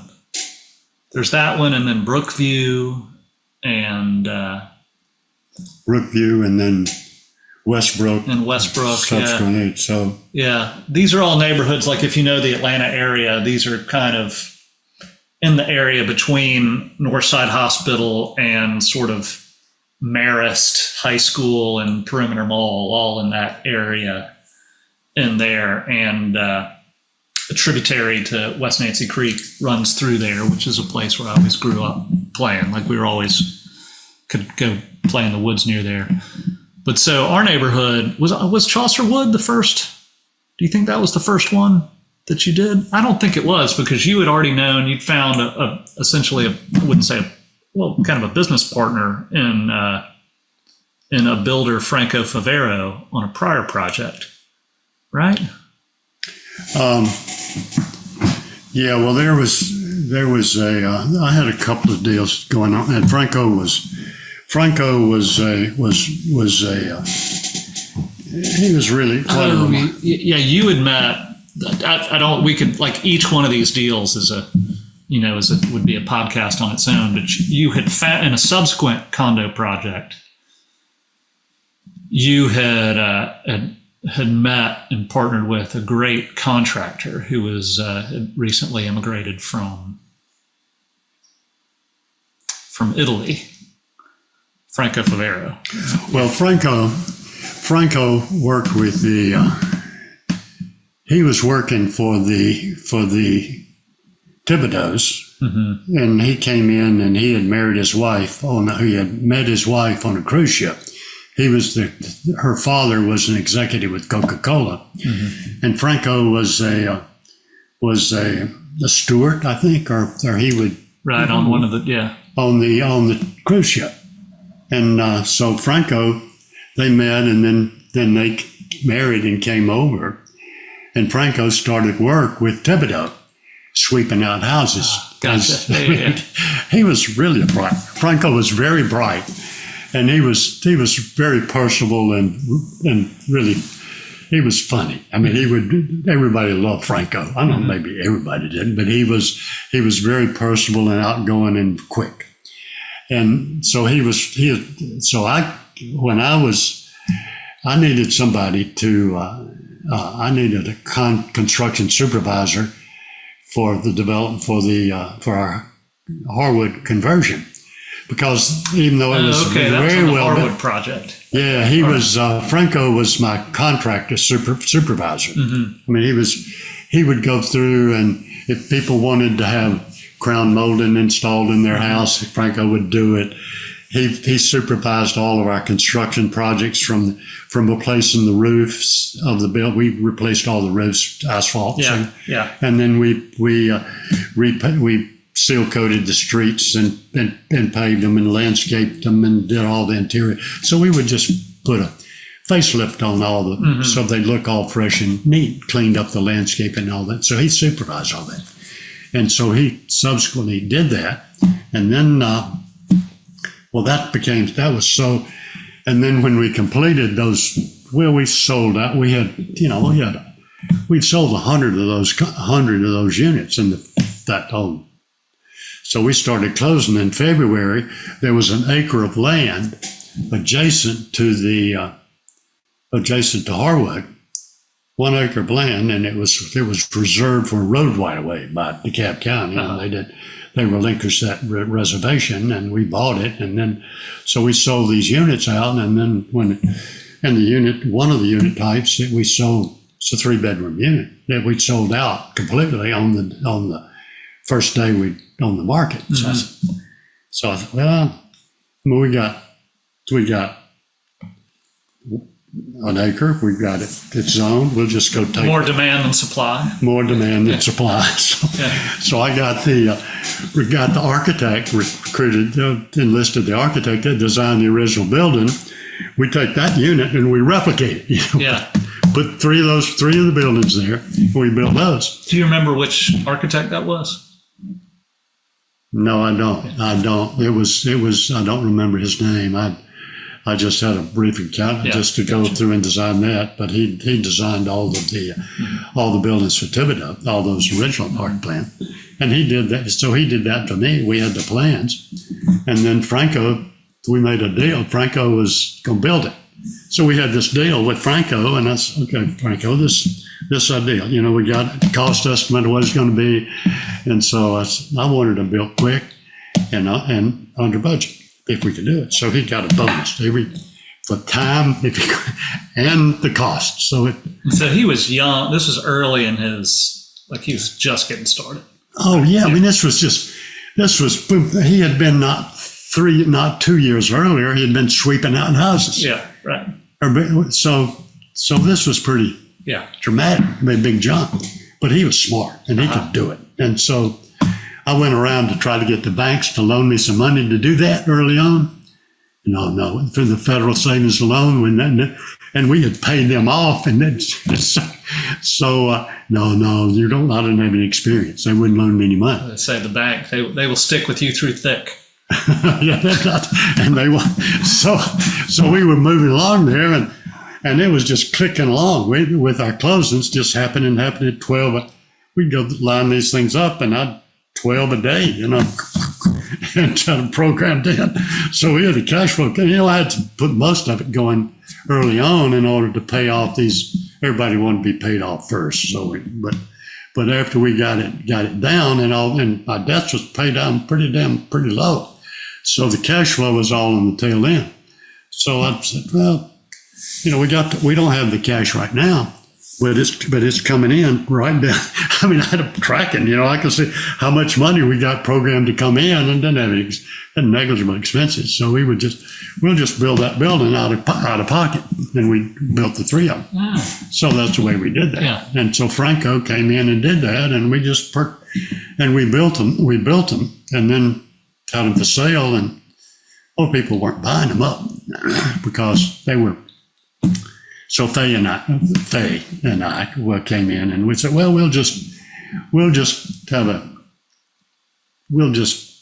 decorate them, just a minimal amount, but we'll pick out the colors and put out the floor covering and put a little furniture here and there so that it would be nice and attractive and people could visualize themselves living in here. Putting the appliances and everything, they would pick out what they wanted, what we thought they would want. So we did that, boom, they sold it, did another one, boom. So we kept doing down there, moving down and sold those out quick. And funded it. And where you were moving the furniture and all the staging from one to the next. we moved it from one to the other. Because at some point that became our furniture. Didn't all that furniture come we houses? had that. Well, we had multiple because after we'd gotten that. And then I'd had also when we were converting the apartments to condos, we'd pick out 2 models. We had a traditional and a contemporary. We had different models that we developed so that we would appeal to whatever the broadest market as we could conceivably do. So that was our source of furniture too. Plus, when I was managing the apartments at Triple Creek, we had one that one of our tenants was going to law school, and he just picked up and abandoned all his stuff, abandoned it, left his plates with with eggs and fork in it on the plate. Yeah. And, just left. So they put the furniture in. Our maintenance people stuck it in the warehouse, waiting for him to come back. And then he didn't ever come back. For months. So I said, well, we'll just borrow it. If he comes back, we can give it back to him. But I wonder if any of that old stuff still persists. Oh somewhere. Yeah, stuff. So it persists. Yeah.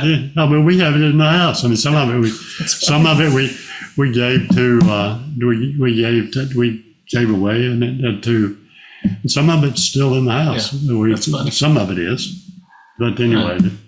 Well, so I brought up so moving into to new construction, which would then bring us to Ion now. But so we're still in. No, it was way. That's after. This is way before that. Yeah. Yeah.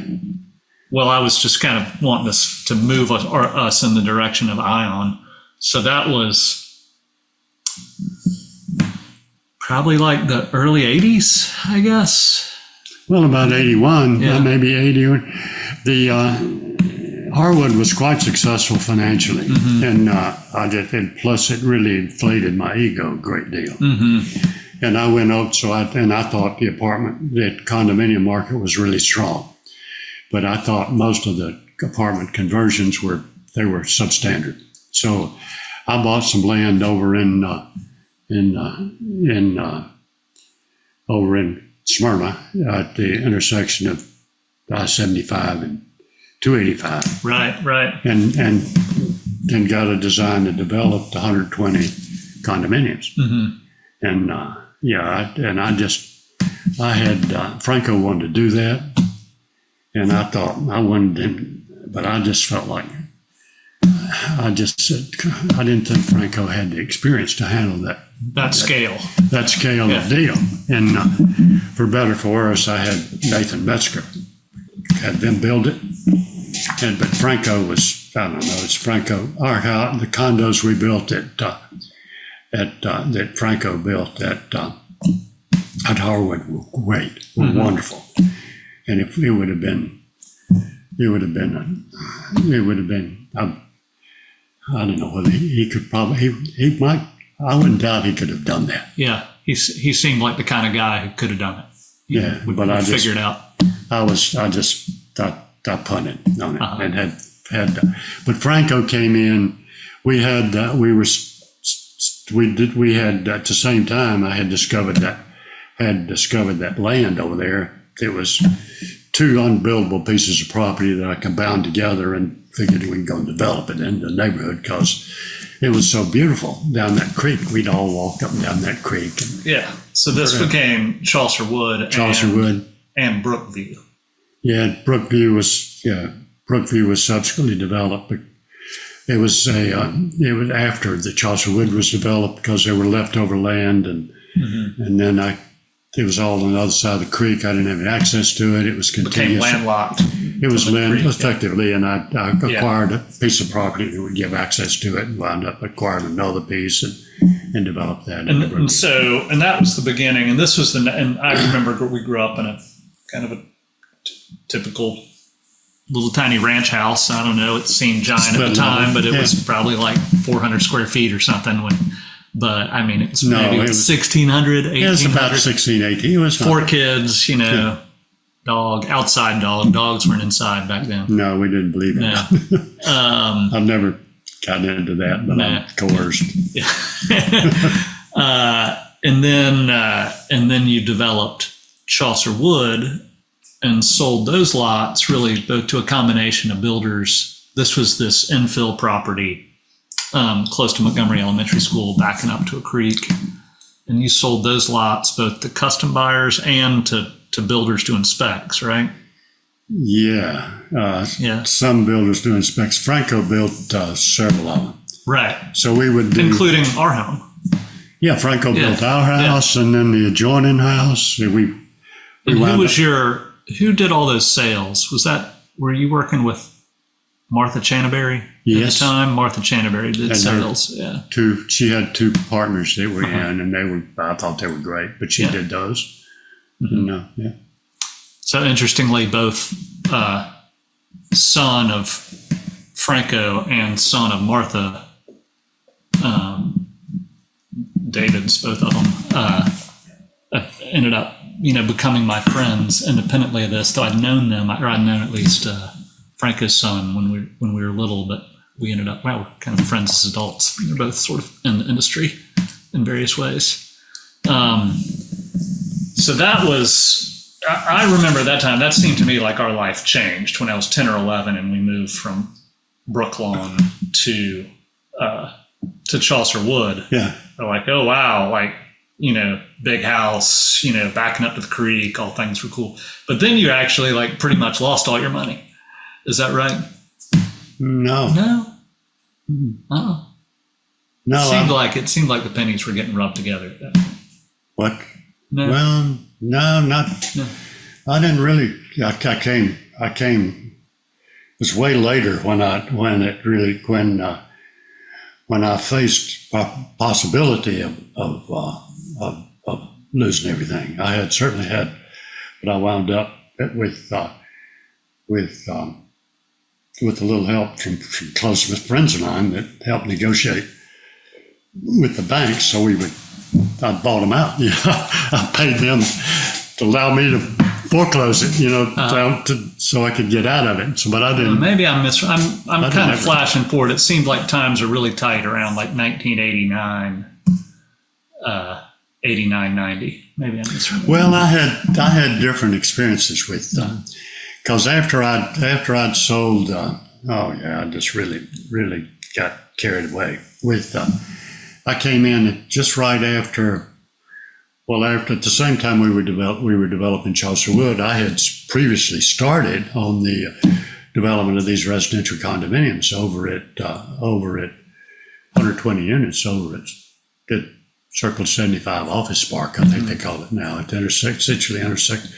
It's at the northwest intersection of I-75 and 285, and it was 120 units, and it came through and developed that, and built them out and sold them, and we wound up doing pretty good. I was quite concerned about the market being flooded with residential condominiums, so I was pushed to go through and get these things, get ours up and sell them before the market was flooded, and that worked out really good. So I had two really ego-inflating experiences pretty close together. So, and I'll end up doing other developments all over the place, which were bought a huge amount of land over at a substantial amount in Vinings between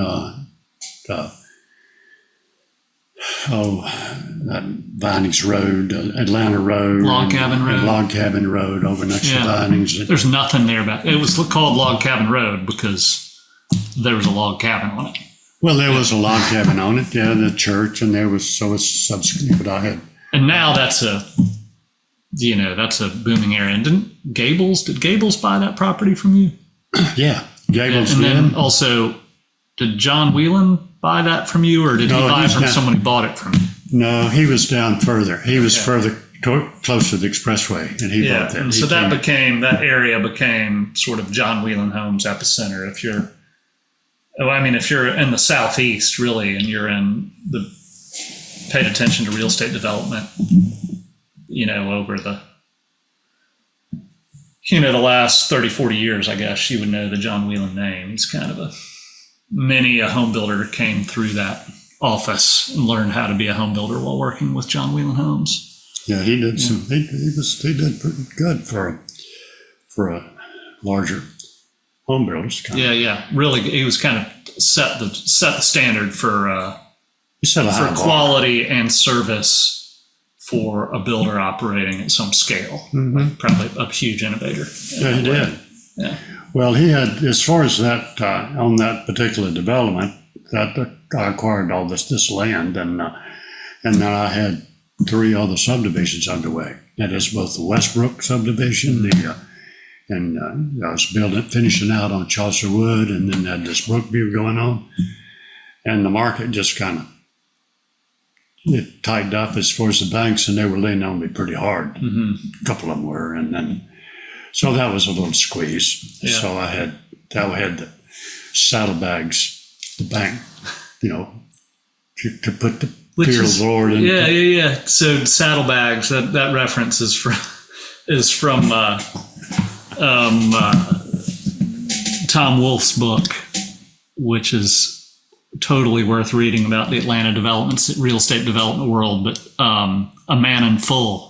Yeah. Which, did you know that's a TV series now? Yeah, and The Man in Full. I saw one series, and it is such an abortion. Oh, God. This is so horrible. Oh, that's terrible. Yeah, I hadn't heard anything about it until I heard it was a series. I figured that would have gotten on my radar screen. I watched the first one and said, "Oh, this is so hokey." I mean, it just is that's too bad. This is really a disappointment versus that book. But the saddlebags reference in the book, I imagine they would do this scene in the series. Was when there's a workout, the banks start leaning hard on Charlie Croker, the real estate developer, and their goal, the guys doing the workout, their goal was always to make the real estate developer sweat so much that he has saddlebags all the way through his shirt that you can see him. Saddlebags. They didn't ever admit to that, but that was basic. I mean, they just these bankers just love you while they want to loan you money. Stick with you through thick. Yeah, that's right. They really did. So anyway, I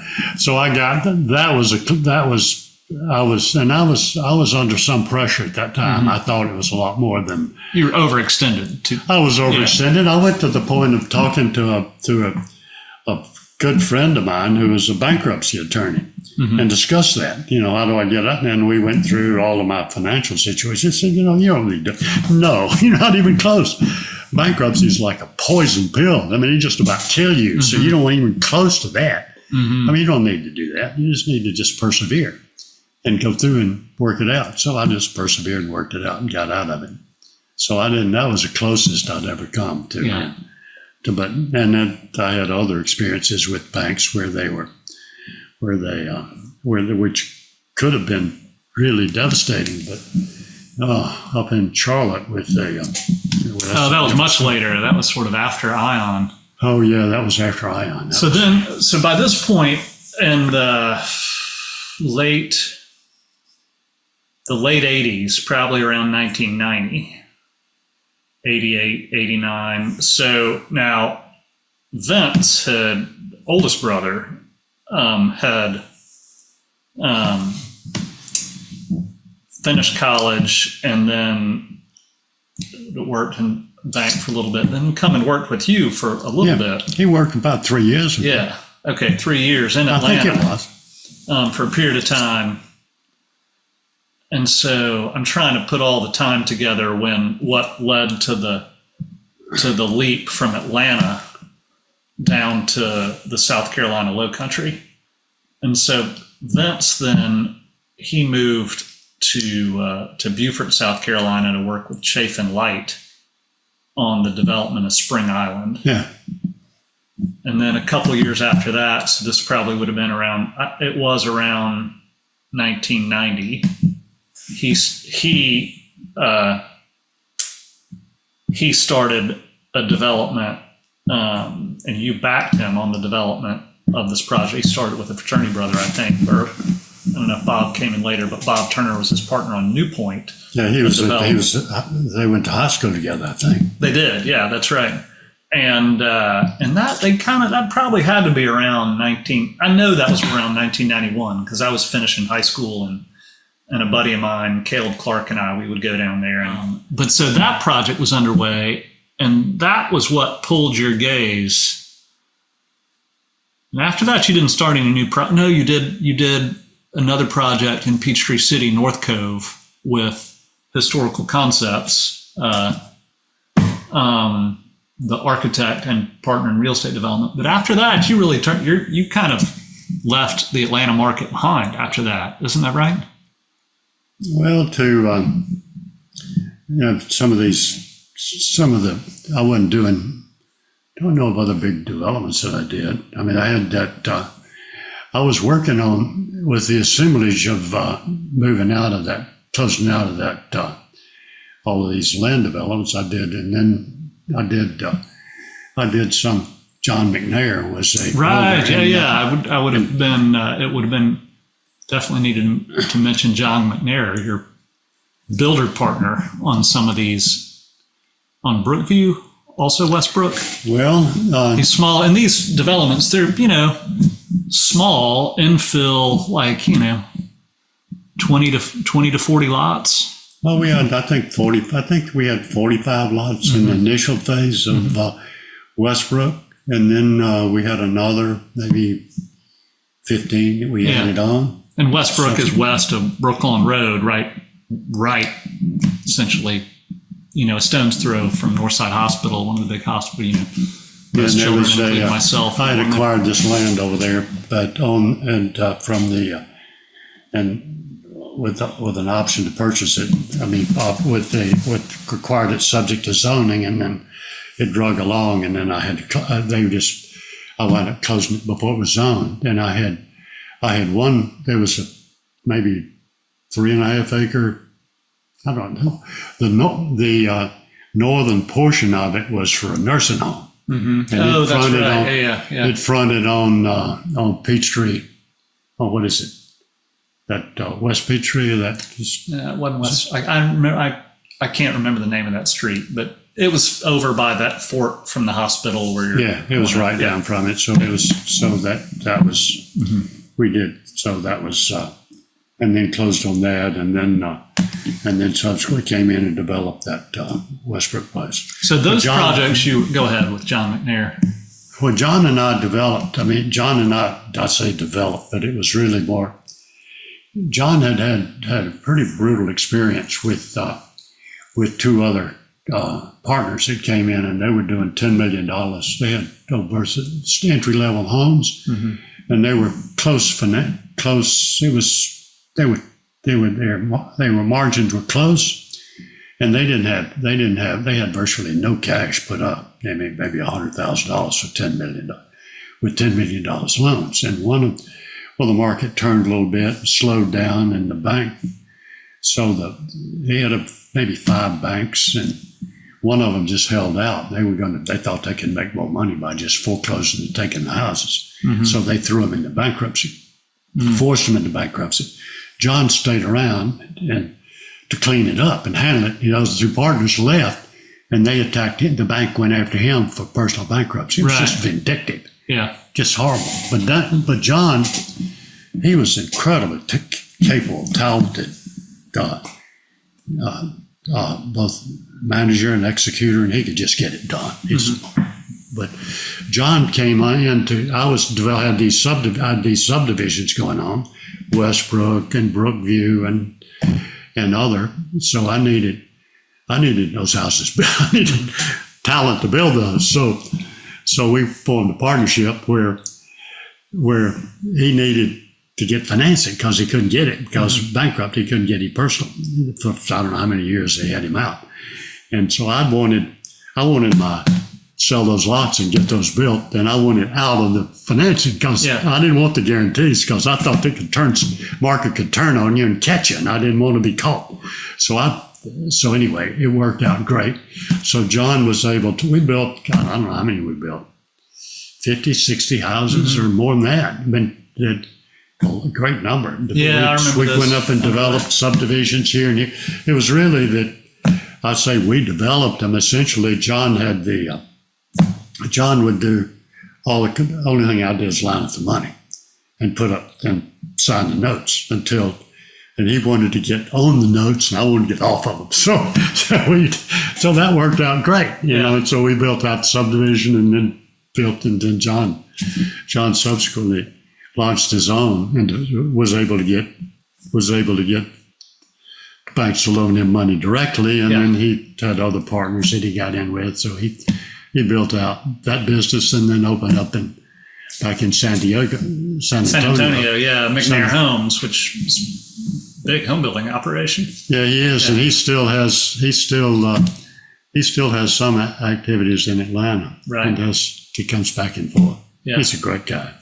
Yeah, he was really absolutely. It's fun to remember these people from my childhood who, in the home of an entrepreneur, like all these other entrepreneurs coming and going who are really important parts of your family's life at various times, from from Franco Favero to John McNair. And I remember Joe Taylor like coming in because Dad's office was in the basement of a house, separate little side entrance. But that guy would come in and yell and scream all the time. Not all the time. What is going on? Well, you know, as a kid, it seems like it's all the time. I know. He was really brutal. Yeah. He was just so mean, you know, about that.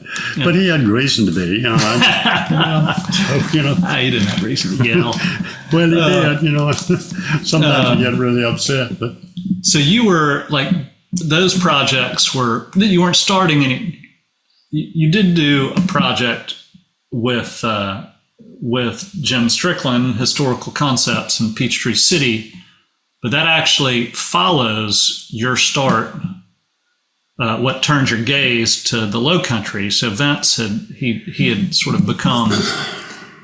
I'll also talk to Vince soon, so we'll probably cover this part in the early new urbanism a bit more then. But Vince had begun working on, which later became called the new urbanism, a neighborhood in Beaufort, South Carolina, New Point, and you helped him get that project started. And he also had a partner, Bob Turner, his high school classmate, like you say. And that pulled your gaze to the Low Country. Can we jump to that point? Is that all right? Yeah, there were a couple. Yeah, that we can. I mean, or if there's other things, you know. Well, I was thinking about a couple of things about Jim Strickland. About that Jim's brilliant. He's brilliant and incredibly creative artist, mm-hmm. and he was down in Peachtree City.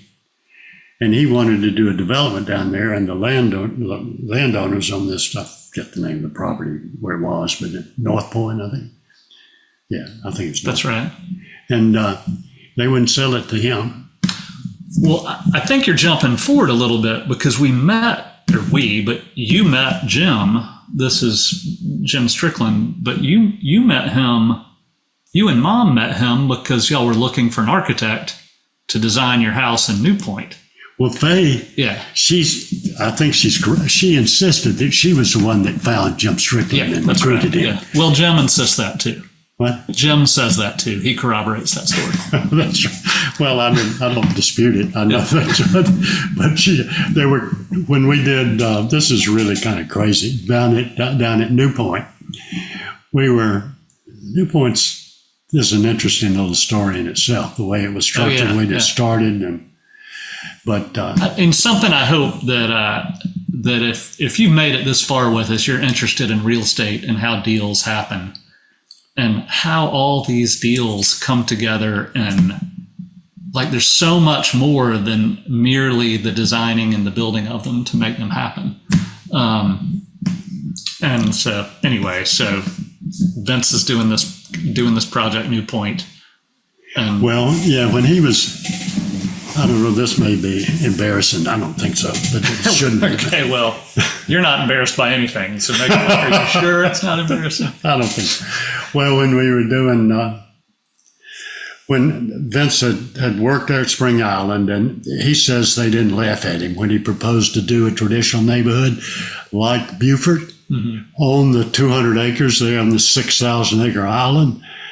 And I thought it was a good idea. They ought to do that. Could work. I mean, there's certainly a market for that. I thought there would be. Yeah, Spring Island is I don't know that it's right to call it a resort community, but it's a giant. It was 6,000 acres. Yeah, 6,000 acre hunting preserve, essentially beautiful barrier island between Beaufort and Hilton Head being developed. And Vince was working with these developers as a project manager into a luxury, really a luxury, super beautiful, or I'd say super high end, super large lot, relatively small number of large lots, and mostly preserve type place. Yeah. And Vince had proposed, he was like, well, we got 6,000 acres. What if all in one little spot, we build a little village, a little walkable village like the place I live in Beaufort, the Point, now called the Old Point, I guess, but the Point of Beaufort. And so they were like, that's a terrible idea. We got our plan, we're sticking with it. Yeah, that's right. And so all on very good terms, as I recall. He'll share more about this when we. Well, I didn't perceive it that way. And this is, I think Vince and I disagreed about this. What I recall, and certainly memory can be flawed, but I recall that Vince had described this plan to me, and I thought, Vince, that's a good idea. You ought to try. I mean, you got plenty of land. You can do that. It'll be a complimentary thing, and that ought to go great. And that they laughed at him. He says they didn't, but I thought I recalled that they did, and that he was really pissed. And so I said, "Well, Vince, I mean, I can't." At that time, I had all of these. This was during my saddlebag. Yeah, you had a lot of exposure. Yeah. I had a lot of exposure. I wasn't going to sign any more. That wouldn't do us any good for me to sign any, because I had all these banks breathing behind my neck, and I wouldn't sign any more loans until I got all that taken care of. But I said, okay, that's all you have to do, Vince, is first you find a piece of land where it's got to be on the waterfront, premium waterfront, because there's 500 years of supply of interior lots down in Beaufort. Because the way that developers do is down there is they go buy this land and they'll plat it all out and they'll sell the waterfront. Nobody wants the interior lots because they're just redhead stepchild, or they're just not worth it. So what you got to do is find you a premium piece of property. You got to go through and get you got to get a plat prepared. You have to get this workable. You find the land, but you got to get a landowner that will sell that land to you and finance it essentially for you. Give you enough time to close that first piece, agree to let you record a plat, or get the town to agree to record that plat, and then simultaneously close on these pre-sold lots and pay down that initial takedown. And then the bank can finance the subsequent site work after you've already gotten your money, and you got to do that. And he didn't know that was impossible. But anyway, so he proceeded to go through and do it, and he lined up some patrons, I guess you'd say, that thought really highly of him, to come in and agree to take down the lots, and he made all his fraternity brothers buy a lot, right? For practically nothing. He arranged the financing and sold it cheap, so so he did that, lined up got almost close enough to do it, and by the time he'd gone through it, got all that done, and he had the plat, got the town approved that would approve that plat recording. Well, I'd made peace with got all my banks and gotten up. I wasn't really rich. I mean, I had some cash. We weren't we weren't impoverished, but we didn't have it. And excuse me. Well, we had. Bless you. But we needed some cash, and I didn't have much. I didn't have money. So Vince's mother, Faye, she agreed to put a mortgage on our house that we had, and she didn't think she was ever going to get it paid back. So she put up the money. She was a financier for New Point. Yeah. And we made this deal because I put up some, and Vince and Bob Turner, and our structure was that got paid back first. She'd get paid back first, and so she was the banker on the deal, made that happen, and it rolled on pretty good. It rolled on and worked. No, pretty good. And so that was really you and Vince were, or Vince and Bob were partners, and you and Mom were kind of financial, helped finance that deal for them. But that was the beginnings of a professional working relationship, or a working relationship. Yeah. With you and Vince. And at this time, I was going down. I spent I mostly worked construction through my through my teenage years and then through my college years. But I did spend one summer down there, really kind of 2 summers down there. One clear and brush with a friend of mine early on when we were 16, I guess. And then a summer in high school or in college framing houses with a great builder, Alan Patterson, and working for an awesome lead carpenter, construction manager, crew leader, guy named Wild Bill Hill. But I was just, down there as a laborer working for other things, but got to see that neighborhood develop for a bit. And New Point, which is a great project to check out, like if you're kind of familiar with the new urbanism and early traditional neighborhood developments, you've probably heard of it or know about it. But if not, it's worth Googling and checking out the pictures there. It's sort of amazing. I think I remember Vince saying like a great month, because the Beaufort market is small. Back then, a great month would be to sell one lot. So it's a great project, but it was a very small market.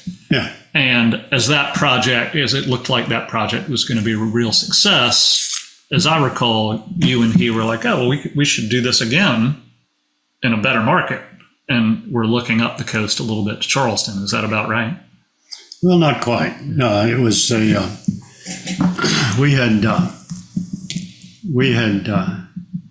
I was off the son of the landowning partnership manager, and he would brag about how great Newport was. He was a real estate broker in Charleston, and he came down and said, "You ought to do this in Charleston. It would be great." Yeah. And I said, "Well, man, I thought the way that the financing would working on New Point, I thought it was kind of thin." And it was, even though the press reports and the Wall Street Journal said it was multi-million dollars, it really wasn't. Our margins weren't all that great, and it was hard. It was hard to do. Right.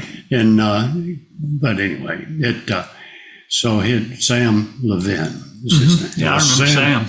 Well, Sam. So he said, bring it up to Charleston. I said, okay, find us a piece of land that'd be suitable for it. So that's how we got up there. Yeah. And so that was around probably 1994 or so. With Sam, y'all started. He started looking for properties for you here. Yeah. And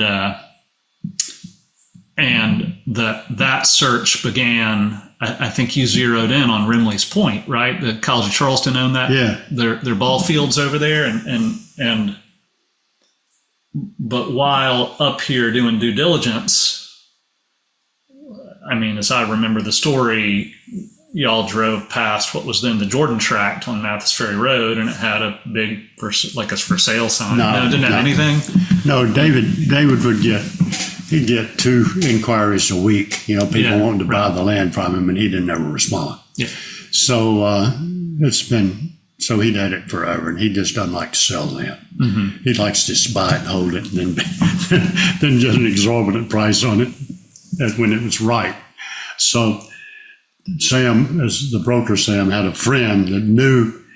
I see. A broker friend that said he had contacts with David Jordan. So he came in and showed us this property. We came in and drove through it.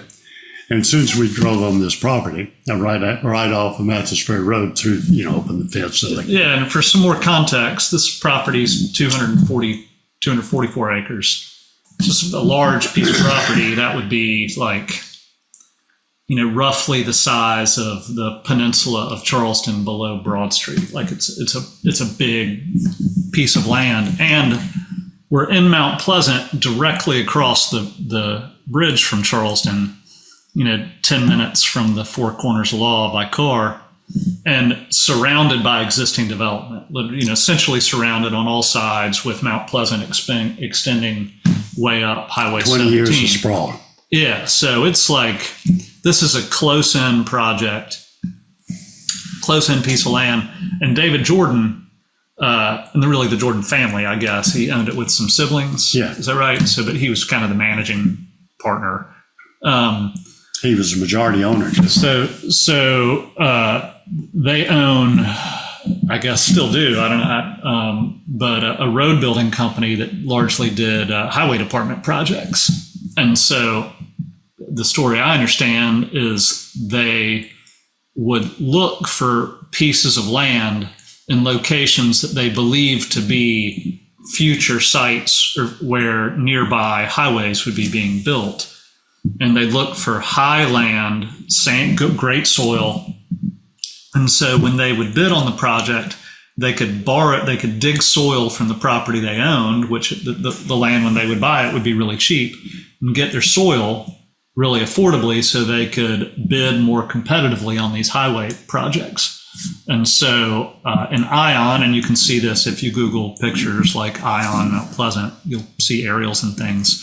There's 3, large ponds, very small lakes on the property. Those began as borrow pits.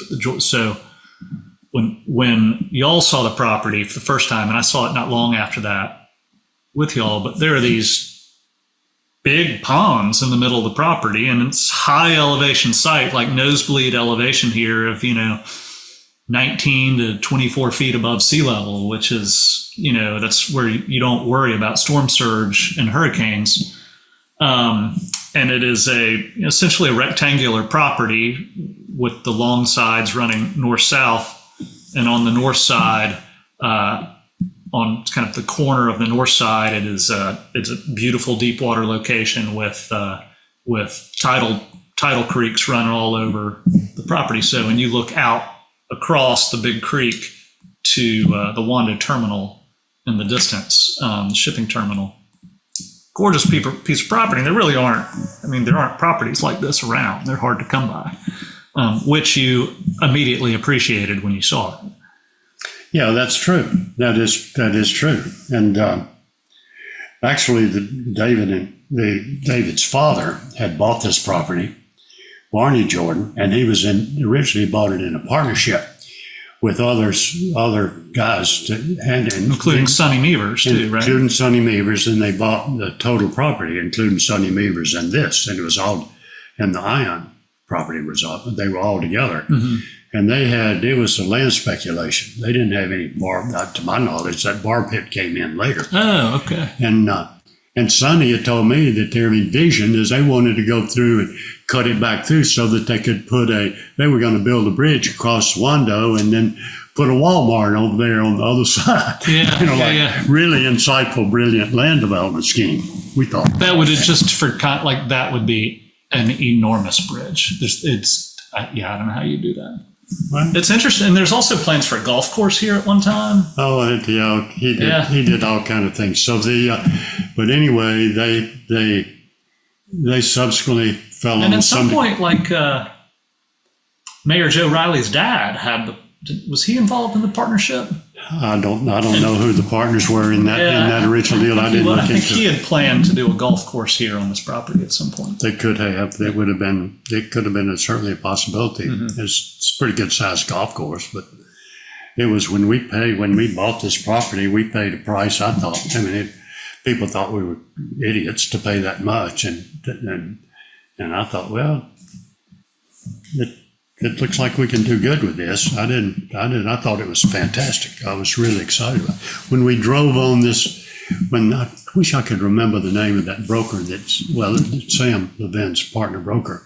But we drove on this property and we looked at, and we knew what the town's master plan was. So this is a traditional neighborhood of apartments, mixed use, all these things. And I just did a little preliminary, just really kind of guesstimates. Man, this is golden opportunity. There's never been an opportunity like this. Yeah. So as Dad alluded to at the very start of this, the town of Mount Pleasant years prior had done a big kind of new vision for the town, and actually really impressively kind of progressive in the sense like forward looking, recognizing that it was not financially, environmentally, or sort of culturally feasible to continue sprawling indefinitely north. And they saw this great opportunity for the town to build walkable mixed-use communities close in, and had singled out what then was known as the Jordan Tract as a great location for this. They had a really detailed master plan, but what they did not have is they didn't have zoning that reflected what the master plan called for. The master plan was essentially a document developed by the staff with the approval of council members and planning commission members, but it didn't actually empower you to do anything. It more or less said this would be a nice thing for someone to be able to do at some point, but no one is legally entitled to do it because the property was owned R1 single family, which would mean nothing but single family detached homes, 10,000 square foot lots, setbacks, like all kind of the things you think about, sort of what was the common development pattern through the 80s and 70s, 80s, and much of the 90s. And then currently. And currently still, though I think, relative to then, there's much more awareness that people should have more choices with regard to the housing types that are afforded. It's legally impossible to do it. And it remains legally, you would require rezoning to do what we do here. And that's probably, getting rezonings is really hard. We'll get into that. But so you went down the path of sort of negotiating with, in terms of the partnership, you're kind of an early responsibility of yours in the partnership was sort of negotiating the purchase agreement or trying to tie up the land, working with David to get the property under contract at some sort of terms that could work for us, and then work for him. Yeah, exactly. Things you're both excited about. But he was taken, as I recall, as you said, he ignored or rebuffed many parties who were interested in buying. He didn't the property. talk to him.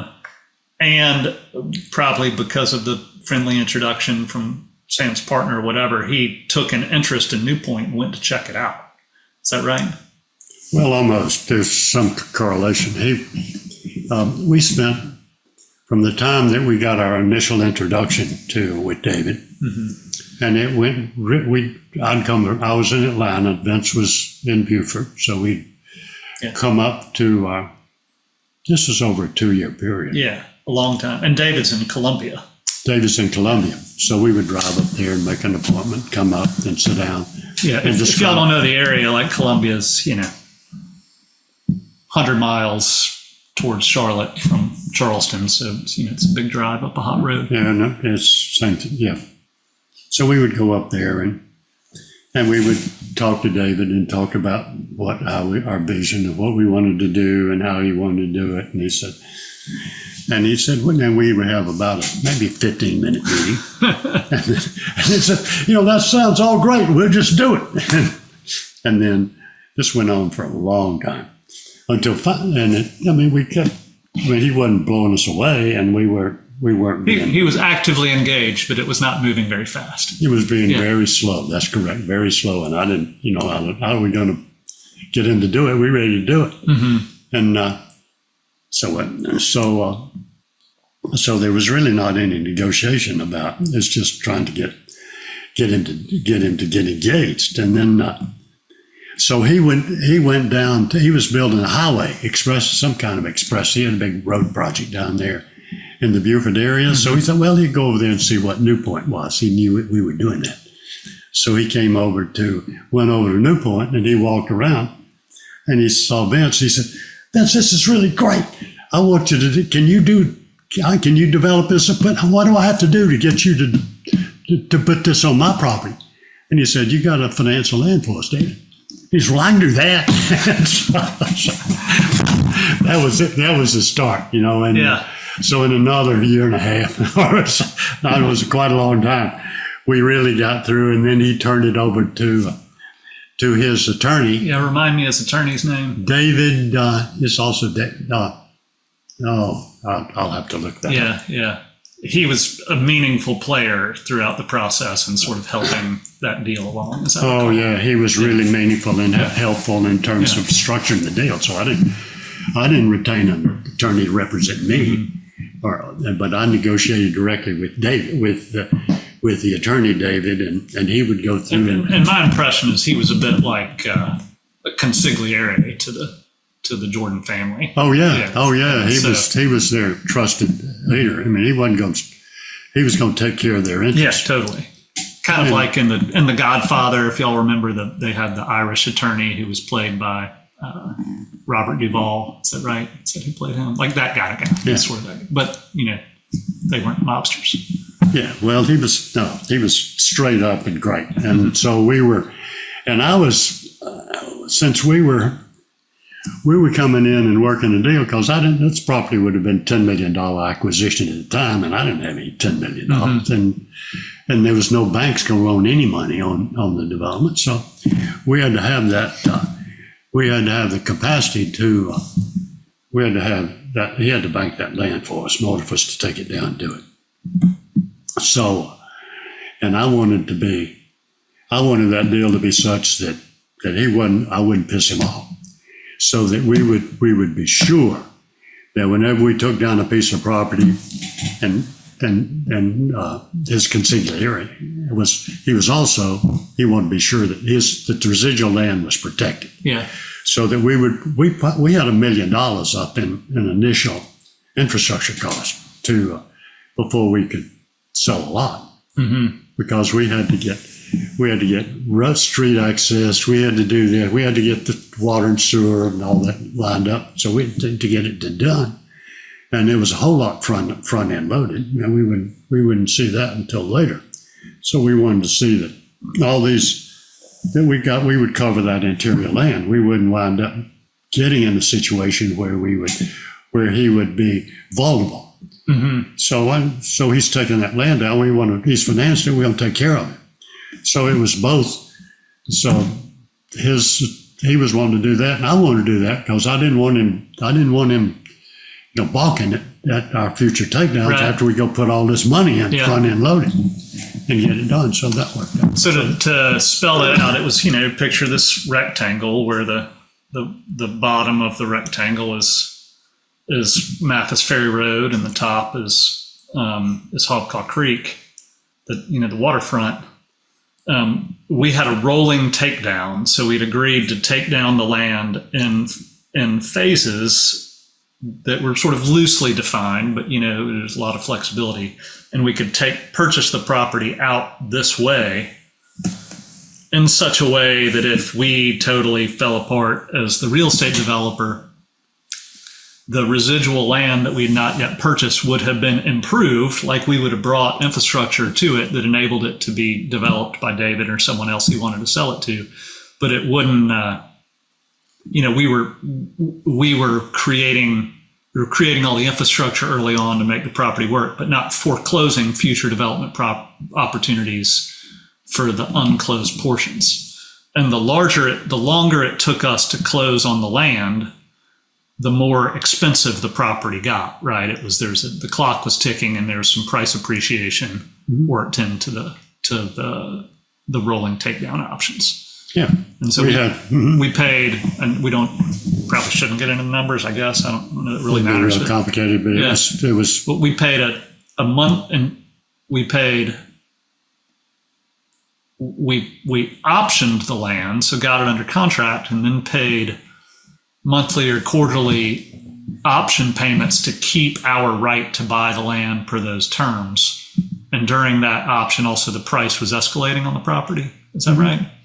And this was the period, like once we got under contract, I say I was aware of the project. It was Graham Development. It was me. But look, we got a little, I wonder why that's happening. What is that? You see a little fireworks show that Zoom did for us? What was that? I don't know. I think we said something that made it real happy. We're going to make sure everything is still working. Still recording. Yeah, we're all good.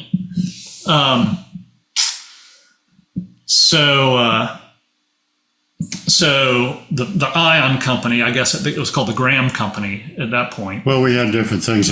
We called it the Graham Company, but the contract was, the only entity was just formally established was a Graham Development, which I had. Your development company. Yeah, my development. So I had the contract. I negotiated the contract and set it in with that. And we had the property was fairly simple but ingenious. I thought that it worked for, and I'm not sure whether it was David's consigliere or David Jordan's guy or David who, but anyway, we layered the property across, had these takedown, and we had these price segments.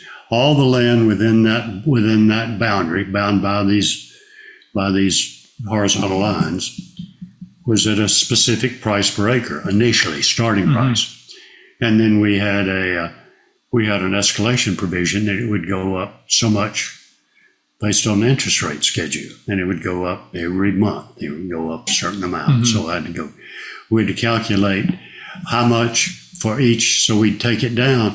And we had a real loose kind of takedown layouts in terms of the parcels based on what was developable, where we had to get utilities and service and access and all these so that we could physically develop it and sell it and service it.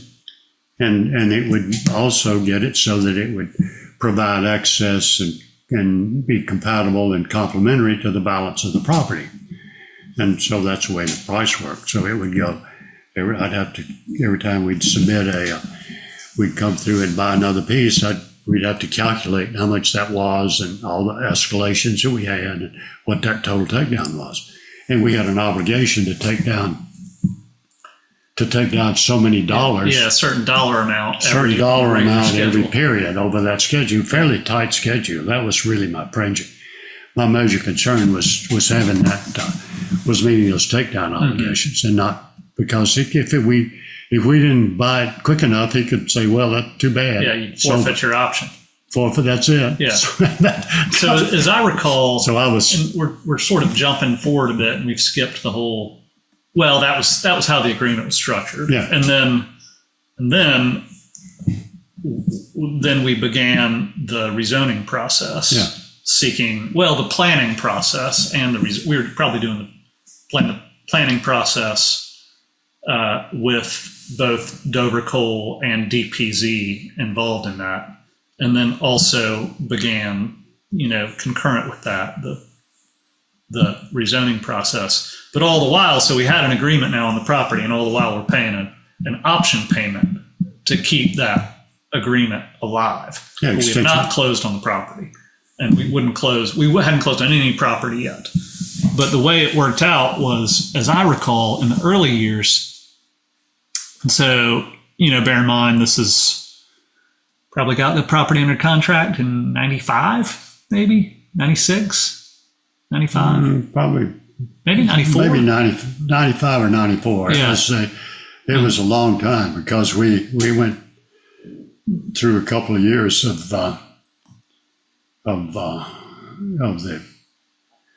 we had to go through the design process. Yeah. And we didn't start that design process. That was a couple $100,000, which is a lot of money. A lot of money. It certainly was for me. I mean, I didn't, not even close to that in any kind of, I've never done anything this magnitude. Not close. Right. Well, so, and then for context, so property under contract in 94, we didn't break ground on infrastructure until 1997. So that was a solid 3+ years. It was late 97, I think, where we broke ground on infrastructure. That's right. And so then, but as I recall, early on, it was like it was very tight for us to make those minimum takedown obligations to satisfy the terms of our agreement with Jordan. But as the project went along further, so much value got created here and sales velocity picked way up. We ended up closing on the balance of the land pretty far ahead of schedule. No, we didn't. Am I misremembering that? No, I think it was pushed out. I mean, we might we might have closed out in advance, but we had some where, I mean, we closed on schedule, but the Jordans came in and they've loaned us, they financed did some additional financing cooperation with us Okay. in terms of some of these things to escalate the takedown. So they were quite cooperative and supportive. Now we kept paying, and we were doing everything we said we would do, and so we were. Oh yeah, it was very copacetic. I remember that the whole time. It's all. We took a great seller. Well, in the as just kind of. And they bought lots in the neighborhood, or David bought. Oh, David bought several lots and built out houses, and so he.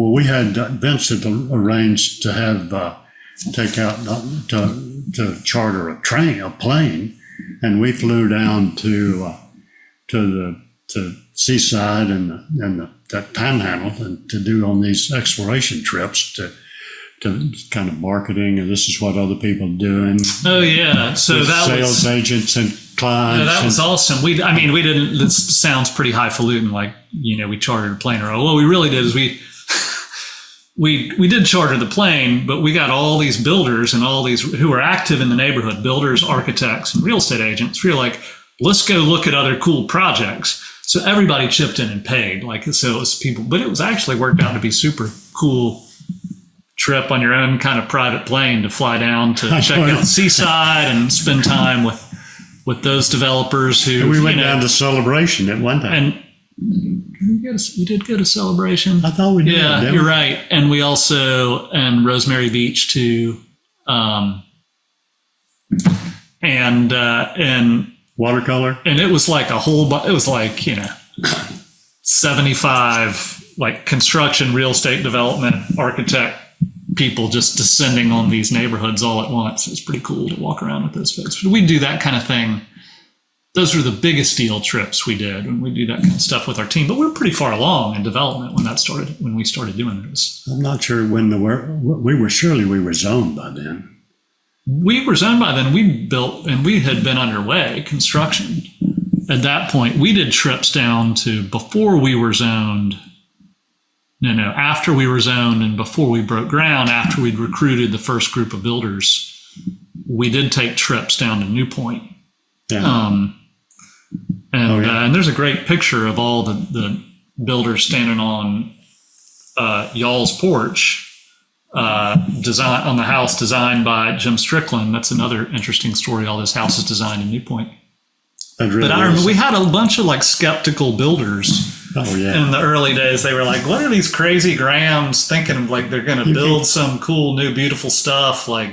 And great builders. We recruited really outstanding builders to be involved, but they were skeptical and they should have been.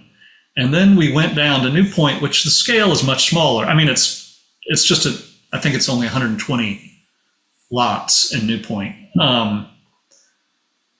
as opposed to, over 700 here.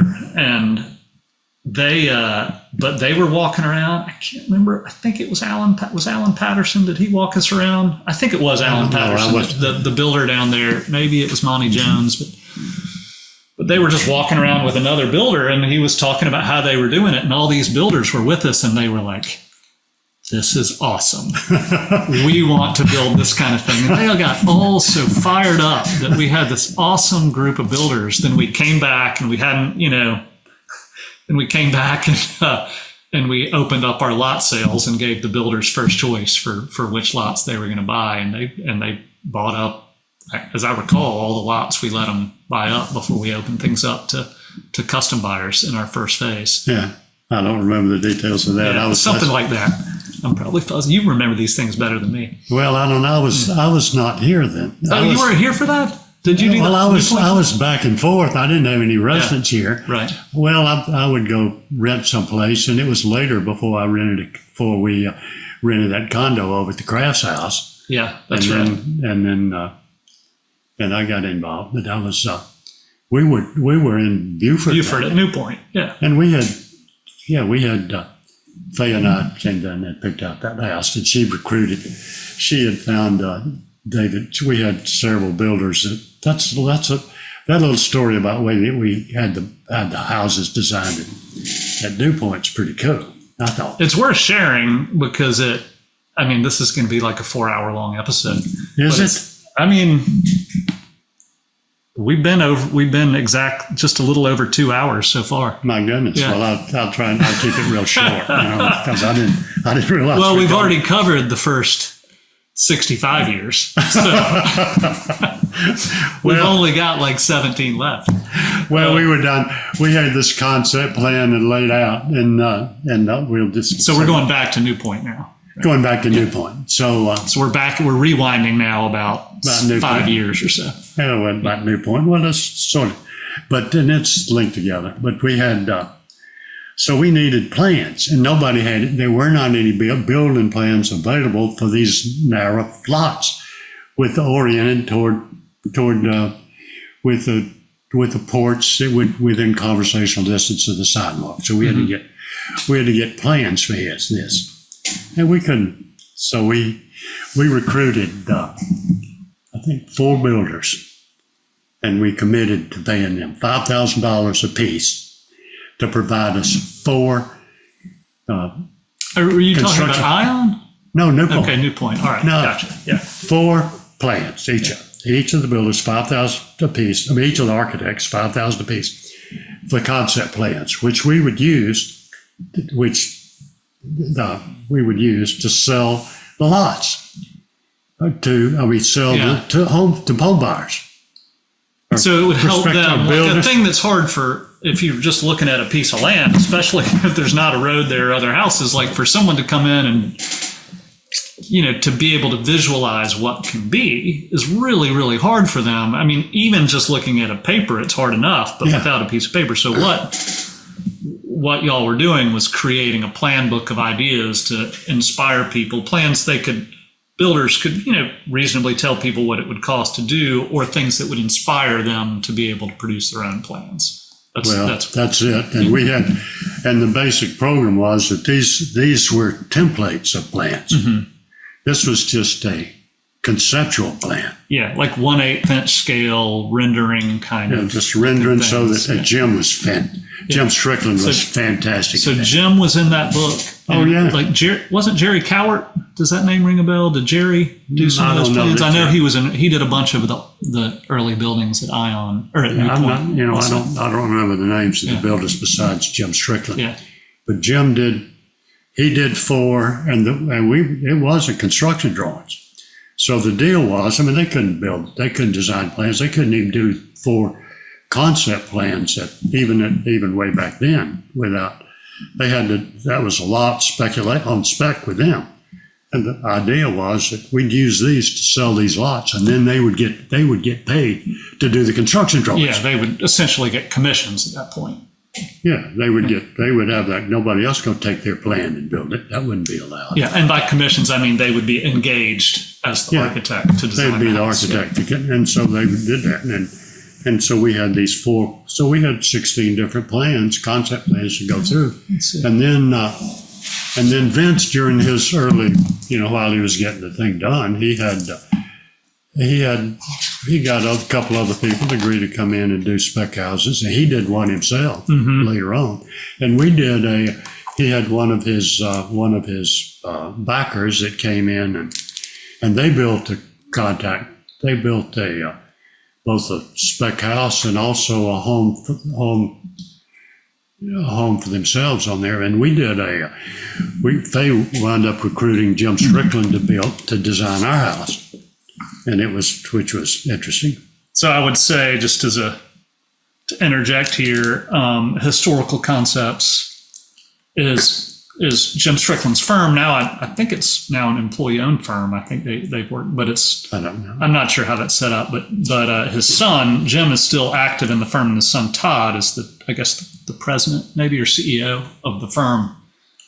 And I want to say they have maybe 40 architects now. But the firm back then, it was essentially just Jim, right? As far as I know. Yeah, it was, and he was really early on getting started. But this firm, outstanding architect, like really for classical, vernacular, traditional architect, one of the greatest. and was very early on, and Jim was very early on in he'd been a builder and an architect practicing for a while, but hadn't yet gotten a great deal of notoriety. And Mom sort of found him and recruited him to come in to Newport. Yeah, I don't know exactly how she did that, but Jim had done. He had been developing. Was a developer. Some New Point stuff in here. I don't know how many there are, but he had been developed. He had developed. Was a developer as well as architect builder, out at Peachtree Corners, out on the river, out on the Chattahoochee River, or nearby to it. And they went. It really went. He lost a whole lot of money and almost went. I don't know, but he got in real hard times. This is this house on the cover. This is what they call it, Benifer, like Ben Affleck and J-Lo. This was the house they designed for those guys later on in his career, maybe 15 years ago. I know, but he's just yeah. So he had started out as a builder architect, doing everything, and that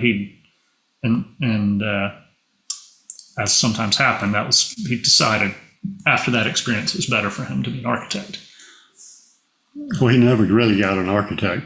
Oh yeah, he was never Jim was never licensed.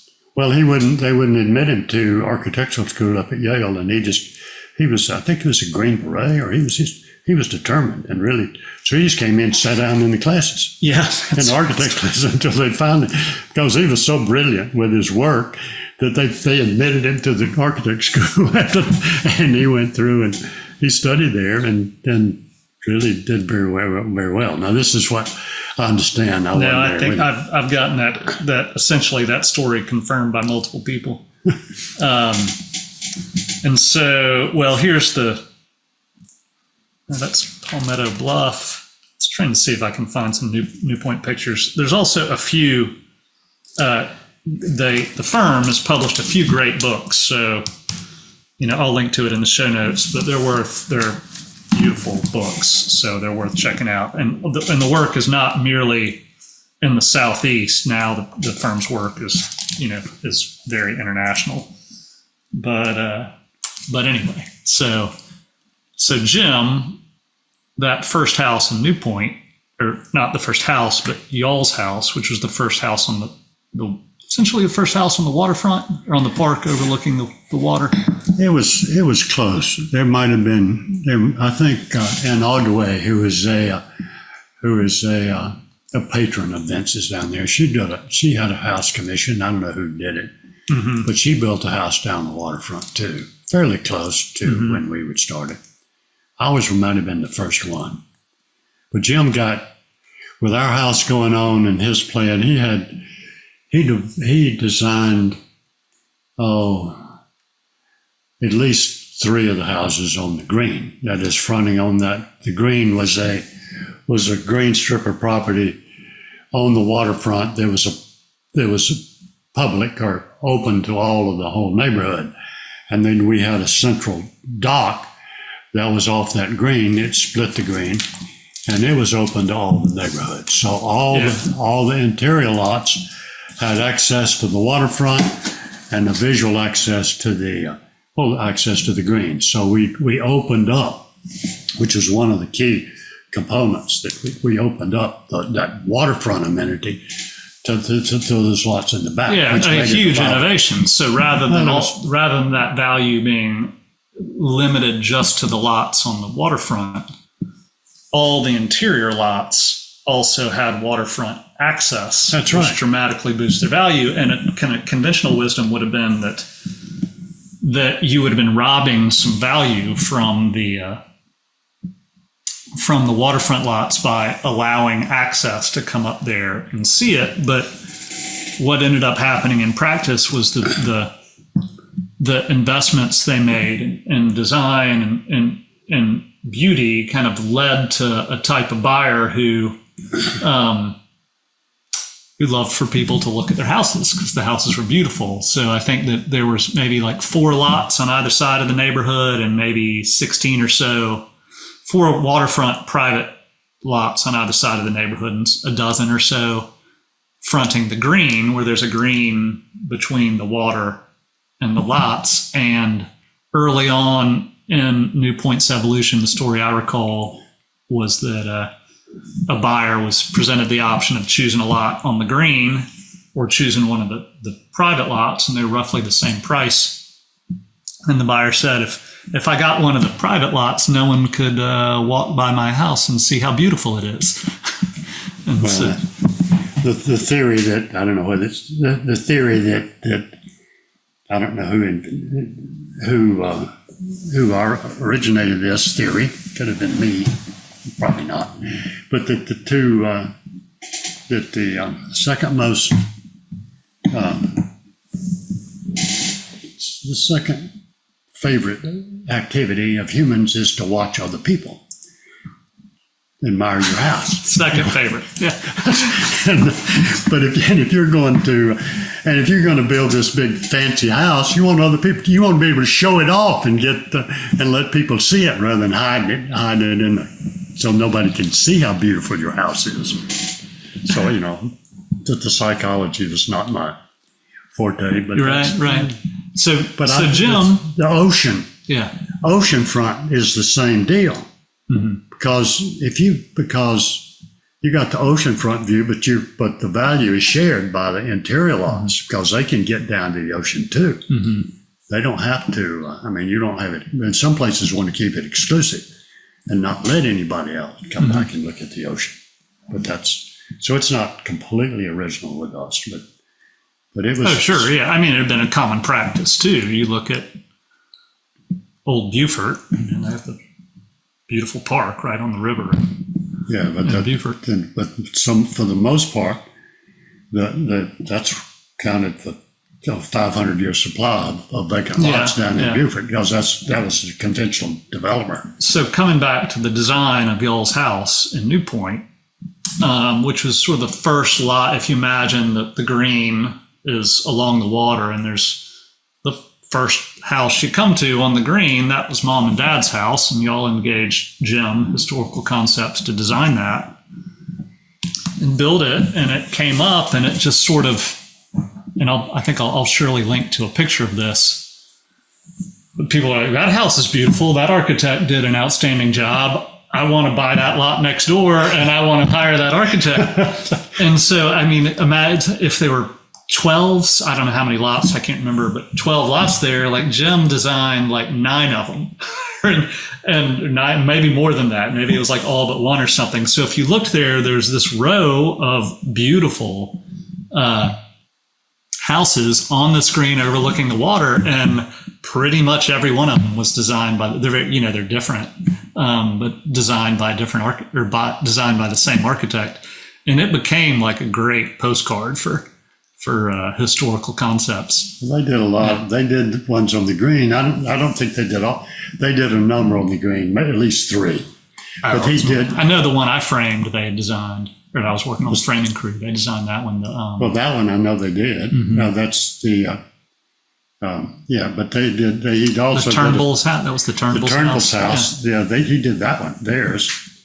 And he also did many of the houses that wound up being on Prescient Street. The Charleston single houses. Yeah, no, not on Prescient. You're talking New Point still. I was talking about New Point. Yeah. I think there's a Prescient. Were they single houses there? Yeah, we didn't have any. We didn't have any townhouses, attached houses, and it was all quarter acre lots. They were narrow and deep, and because we had to have that for septic. Yeah, that New Point, interestingly, is on septic for septic systems. So there's no. I imagine there probably is by now. There's probably public sewer there now, but there wasn't at the time. I don't know. So we backed up, but that was sort of that role, and then the plan books that these guys produced totally would help sell the vision. We did something we did something very similar for Ion. When we launched Ion, we got a bunch of architects to start contributing to designers, local architects and designers to seed a plan book.